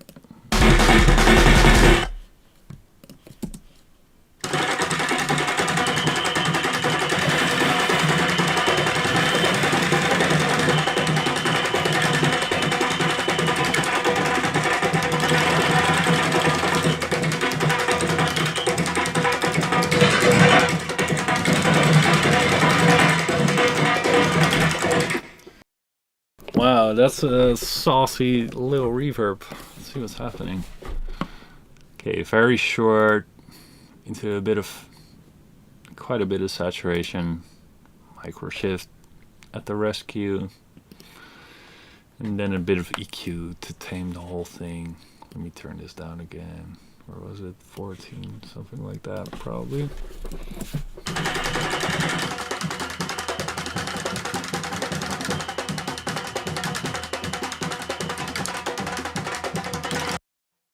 Yeah, just to fill out the space a bit again. Let me see.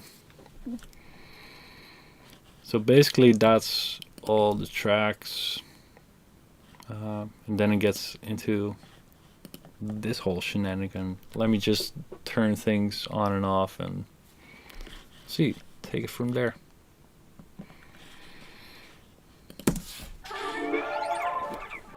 We could be. We could be. We could be. We could be anything. We could be. We could be. We could be. We could be. We could be. We could be.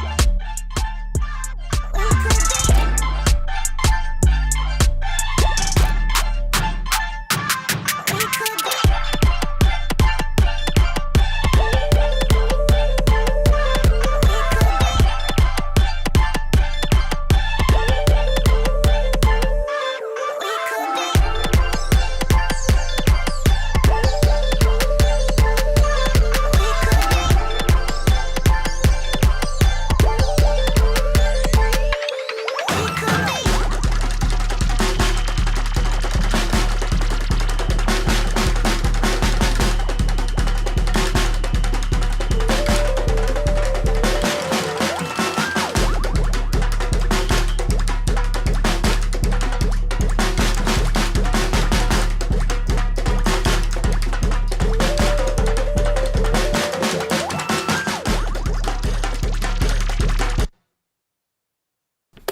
Nice. Yeah, I think like the inflator is doing the most, and this vintage limiter by Ozone. Sooth doing exactly nothing. It's like these things are always part of a template, so yeah. Sometimes they are necessary, sometimes they're not. Any questions on this? Let me know.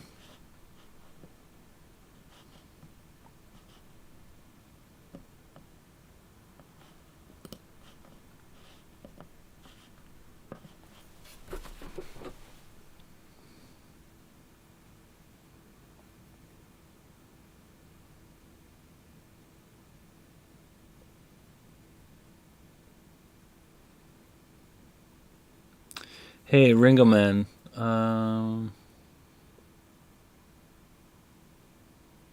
What did you ask about exactly? It could have been that this ended up in a spam folder somewhere. Sometimes I miss emails. Truly sorry about that, but feel free to DM me on Insta.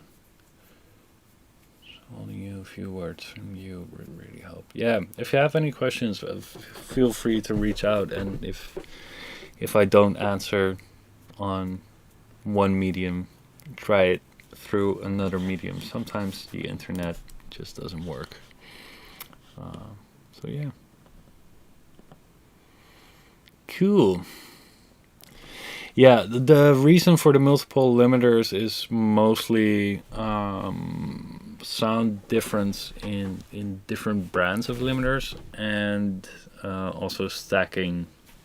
Like, I don't like doing everything with one limiter, and I try to disperse it over a couple of limiters / clippers. So 1 dB there, then add another dB on another limiter, another dB on another clipper, something like that.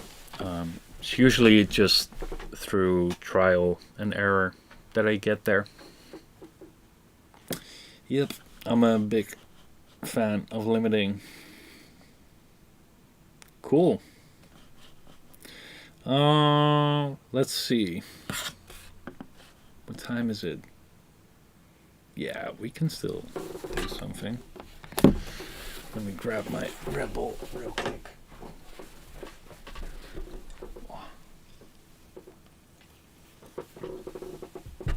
A bit of energy in there.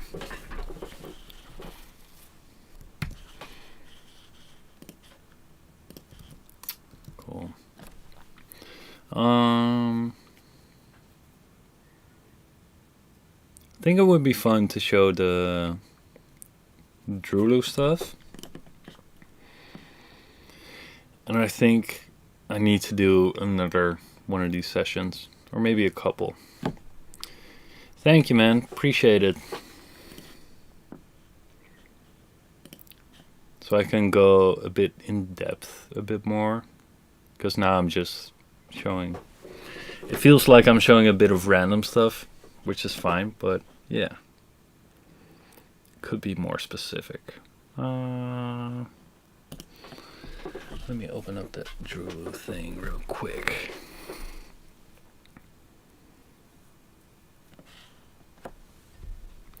How's everyone feeling? Still alive?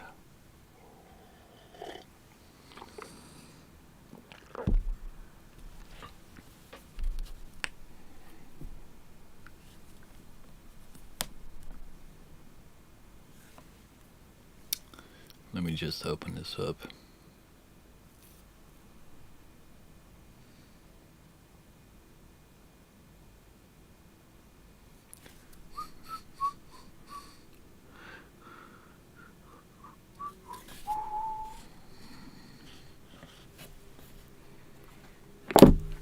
Okay. Welcome to Mayhem. Okay, so this looks messy as AF, but there's a method to the madness. So like I showed you earlier with the song, I I mastered by Arvi. It's basically the same thing. So I pitch the songs out of my interface into this catch track. This was quite the album, to say the least. Like, this was a big thing for Vinny. He spent a lot of time on this. I also spent some time, like a weekend with him, just listening to the tracks, and not even mastering it yet, but just giving him feedback on like what the songs meant to me, what they felt like. It was a really interesting process. Yeah, and it turned out into a beautiful album that I'm really proud of. So basically, how this is all laid out is, on the bottom I have like the original mixes. Let me move this over real quick. So these are all the original mixes, and then the track above is the album sequence. So Vinny aka Drudu made a sequence of the whole album, because there are songs that are overlapping, or the timing between certain songs was really specific, so I wanted to be sample accurate, and I do that sometimes, and then I ask the artist or the producer or the mixer to make a full bounce of the whole album, so I can just stack the original mixes against. So yeah, that's a bit about the project itself. Yeah, let's just go through it.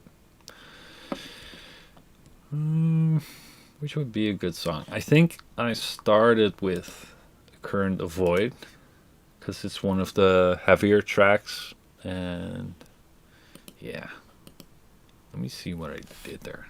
I think I did quite, yeah. I did quite a bit on this one. It's subtle, but I did leave a footprint for sure. Let me see. I'm interested to hear. To change, but I'm not sure what that is. It feels a bit daunting, but also exciting. So before I go into this again, this top track is my master. So if you see that color up, it's you're listening to my master. And if I do this, so you see this blue icon here, you're listening to the reference mix, or the mix he made. And I hope you will be here for it too.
Yeah, interesting. It gets loud at this part.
All right. Cool. Let's do a bit more. Any specific songs on the Drulu side?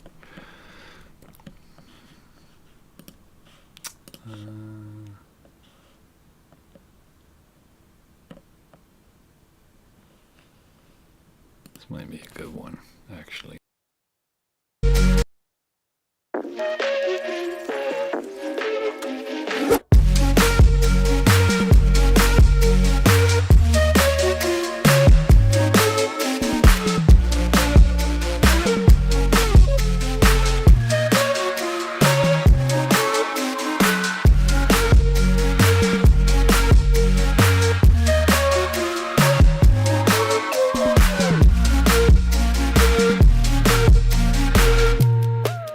Can I please get a spaceship?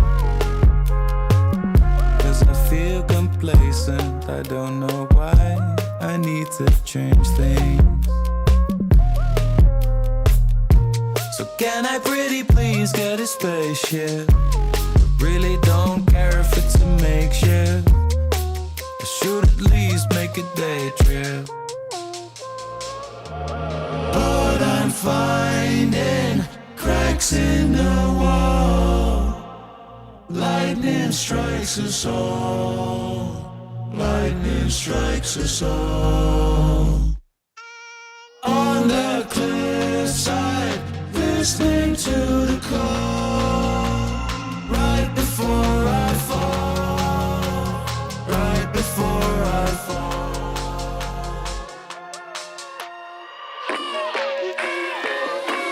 Jump in the sea.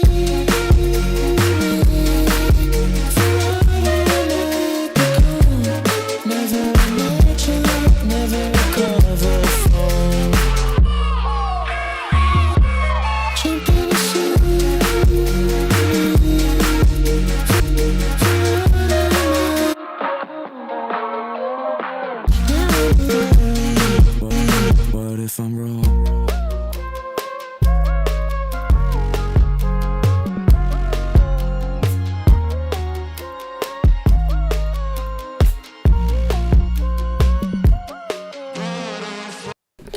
Yeah, Vinny's mixes are so good. It's amazing. So yeah, I think the main thing, like, I could go over all of these EQ settings and whatnot, but the main thing with this album was like it was made in different spots in the world. It was finished in different spots. Like for instance, with this album, one of the tracks wasn't done yet, so I had this. Sorry about that. So I had this temp version for one of the songs. I think this was it.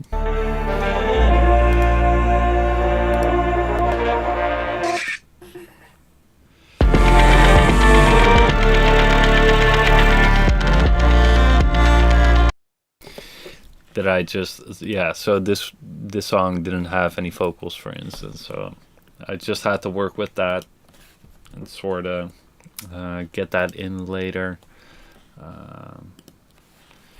And I did one revision on one of the songs. Just wanted to have the snare pop out a bit more in one of those tracks. And other than that, this was all first master, which is rare for me. I usually have some revisions, which something I'm totally okay with, because I like going back and forth and yeah, getting it good until the job is done, if that makes sense. So yeah, couple of plugins. I think a big part of the sound of this album is this one, which I kind of have a love-hate relationship with. Sometimes it works, sometimes it doesn't. But if it works like magic, for me at least. And yeah, basically it's mostly the same chain throughout, or at least the same starting point of a chain.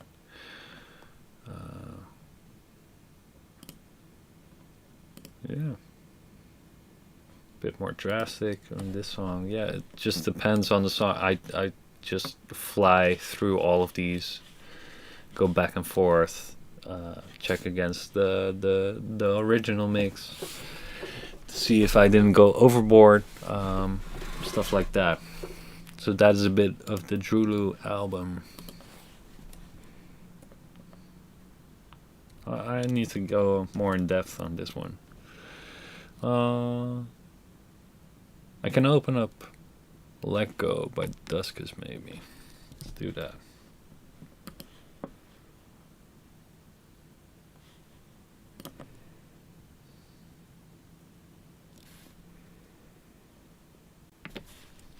Hell yeah. So this was this was such an interesting song because Simon was like, yo, I made the best song in the world. Can you master it? And I mastered it. And he was like, okay, dope, it's done. And then he put it out online. And yeah, it did some things for him, which I'm very grateful for because such an amazing guy, such an amazing musician, amazing mixes as well. Like I think the mastering I did on this one isn't even that heavy, but yeah, here this is a way lighter chain than I did on the Drulu stuff, for instance. So let's check before and after. Let me level match this a bit. So it's more audible what the differences are.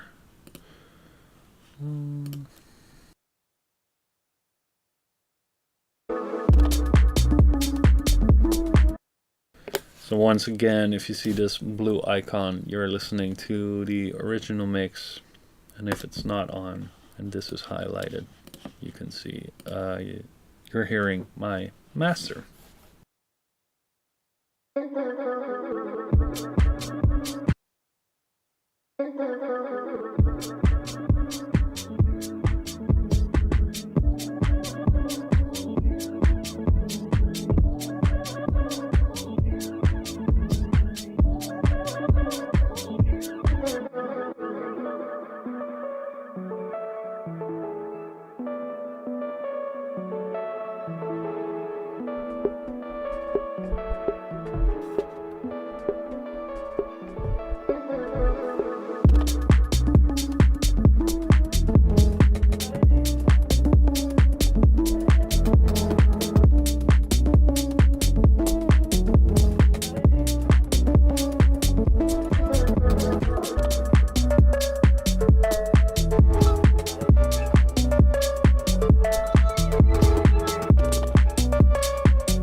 So yeah, that's a bit of the before and after of my version of Let Go. Like the mix itself, I feel already is already so good. It's like the components are clicking really well. I felt like it could open up a bit more, because I know Simon's a DJ and he's playing in clubs, so I felt like it could use a bit more airy top end in there. Have the kick punch out, make it feel a bit more tighter, and a bit more urgent, if that makes sense. I think that was the main thing with this one, to feel like you're moving just the tiniest bit more, because Simon already captured that vibe. Don't know what this is doing on there. Simon already really captured that vibe, but I just wanted to accentuate that a bit more. Let's see what I have going on for in plugin land. Turn these off, turn this one up again.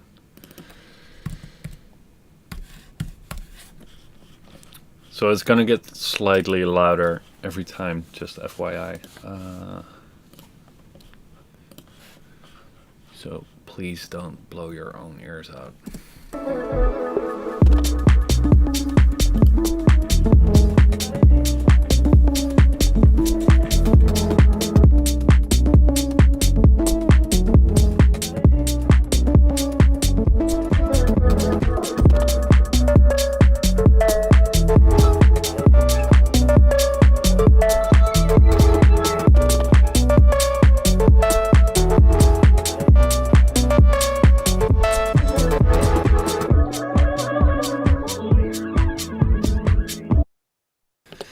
Okay, so this this is a bit of a wild move for me. I bought this plugin, I think, on the same day that I mastered this track. I never do EQ moves like this, but I felt kind of ballsy that day and felt like it could use a lot more high end than that there was in there, and also this low end drive is just amazing. I think the biggest sound in the mastering chain comes from this EQ. So it's very simple 4-band EQ with a Pultec style low end. If you don't know what a Pultec is, Pultec, it's a vintage style compressor that is great for low end, great for high end, but especially low end. This little EQ has been a dream, for me at least, but they're not updating to the M1 chips, so I'm gonna have to find a replacement for this, using it in Rosetta right now, but oh well, it is what it is. A little before and after with this one.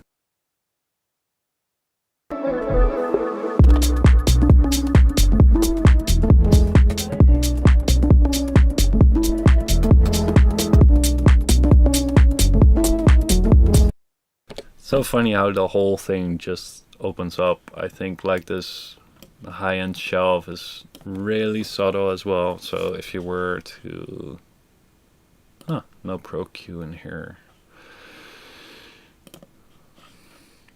Like, I think that shelf is something like this, maybe this even. So it's quite broad in what it does, which is very cool. Then we have this little thing, which is a compressor and a clipper. The real thing costs 10k, the plugin a little less. I think I just used it for the clipper, yeah, because it has a real nice clipper in there.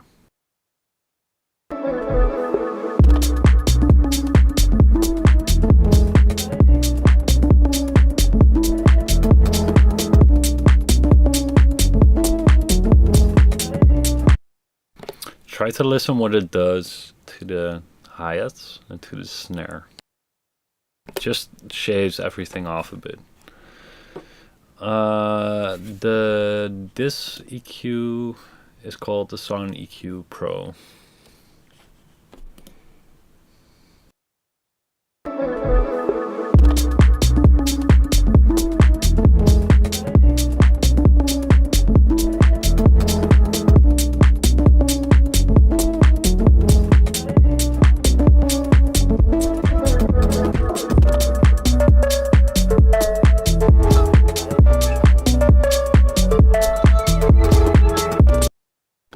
just adds the tiniest bit of crunch, which I always like.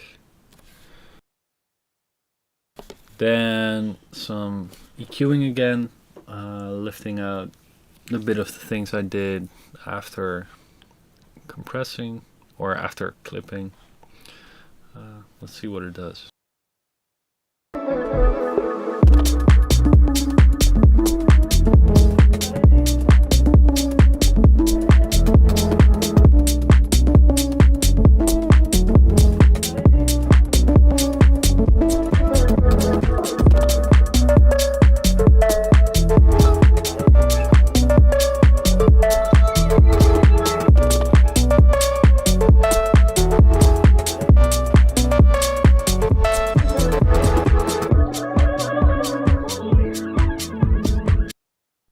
Yeah, I think this one is barely audible, but what I hear is mostly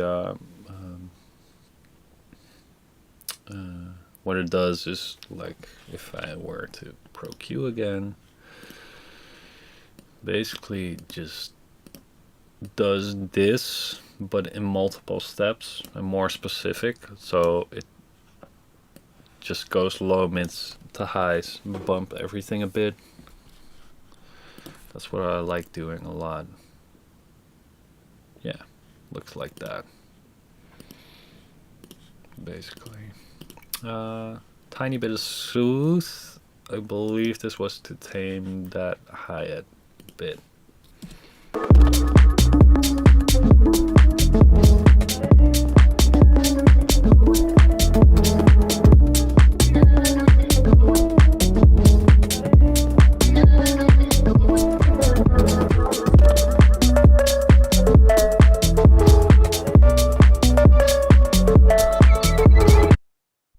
Yeah, just smoothing it out a bit.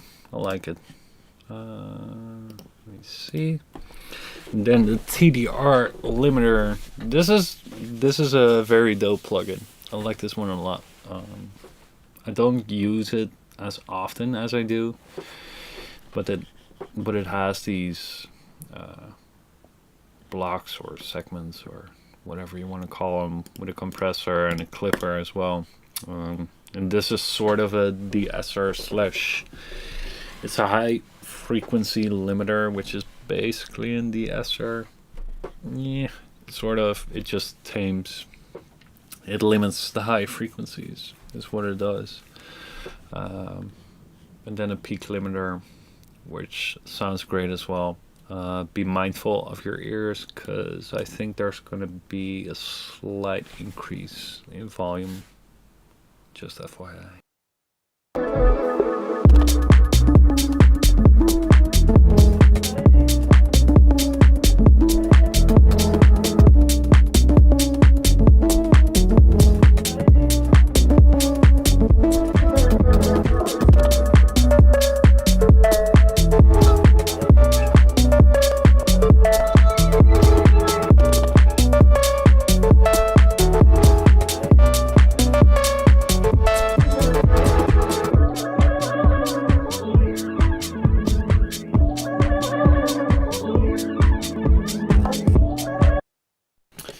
Yeah, this high frequency limiter is not doing a lot, but I know there are like a couple of weird sound effects Simon likes to use in the in his songs, and that high frequency limiting usually helps at those spots. I don't know what spot it's at. Yeah, just a limiter to this is a sound limiter for me, just to squeeze everything a bit more in. It's not doing a whole lot like 2dB, but it squeezes it just right, in my opinion. Then I go out of my interface again and back into it. So this is the recorded thing, and that goes to this limiter. Let's see what it's doing.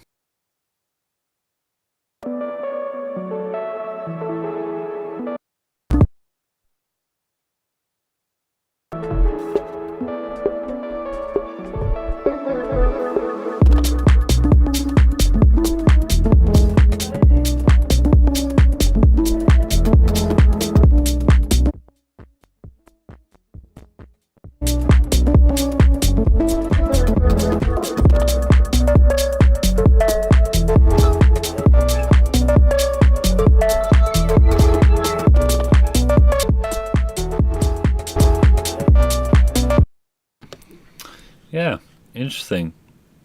I never use the bus setting on the Pro L, but probably worked for the better for this one.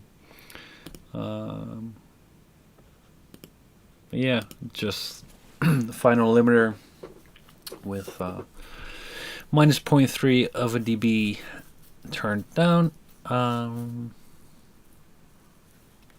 for some extra true peak headroom with conversion into Spotify and stuff. And yeah, that's this one.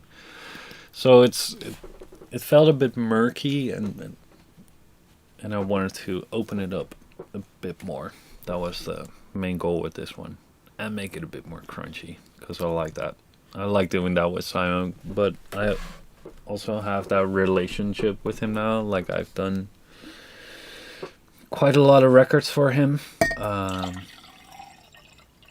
Yeah, I know his sound. I know what he likes. You know what I like as well. He knows what I like. So yeah. Any questions on this tune? Yeah, the EQ I compare to the Pultec.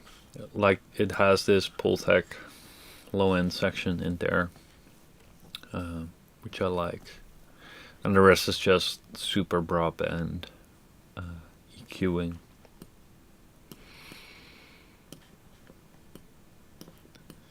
This basically is like the same as, comes down to this as well, which is just accentuating more. And especially with the Duska stuff, I never do mono maker, because he has this stereo kicks in it. Yep, not gonna do that. So yeah, I think I'm gonna be wrapping up pretty soon. So if you have any questions, let me know. And the track I mastered earlier, I'll send it to RV.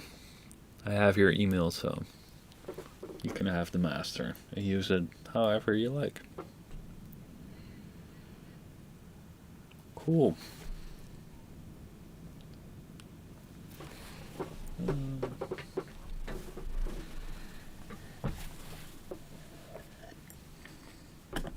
Is there anyone still watching, or am I just talking to myself? Oh no, we're good. The song you just heard was Let Go with by Duskus. Sorry. How do you control his stereo kick stuff? I don't. I have no saying in that. That's an artistic choice, and I fuck with it heavy, so we just run with it. If it ever goes to vinyl, that's going to be a whole different problem in and of itself, because vinyl doesn't like stereo low end at all. But I would send that to a more specialized guy. Like, I can do vinyl pre-masters for 9 out of 10 things, but if it would come to that, I would have someone who has daily experience with vinyl and send it to them, basically. Let's see. Don't say sorry for so many questions. First of all, ask as much as you want. That's the way you learn. What are some of your favorite mixes from other engineers? Ooh. Oh, damn. I went to Explosions in the Sky with a good friend of mine a couple of weeks back. It's a post-rock band that have been around for quite a bit. But one of their albums, The Earth Is Not a Cold Dead Place. I'm not sure which way to say it, but it's one of the best sounding albums ever. The snare sound is amazing, and it's all recorded. They recorded it all in one room together. So yeah, that's definitely a go-to album. Saya Gray album is amazing. Maro, the Portuguese singer, her latest album is amazing. Like the trio album she did with the two other guitarists. Big Thief, their albums sound amazing. Bon Iver, I don't know. There's so much good stuff out there. I'm listening to a lot of Push T as well lately for some reason. I don't know. I just have my liked songs on Spotify is just filled with 5,000 random songs that I put on shuffle, and there's a lot of amazing mixes in there. Yeah. And on the EDM side, I don't know. We can see. Let me check. Wait, let me check this in RX. What the loudness is. I got a question about the loudness of Let Go. Do, do, do.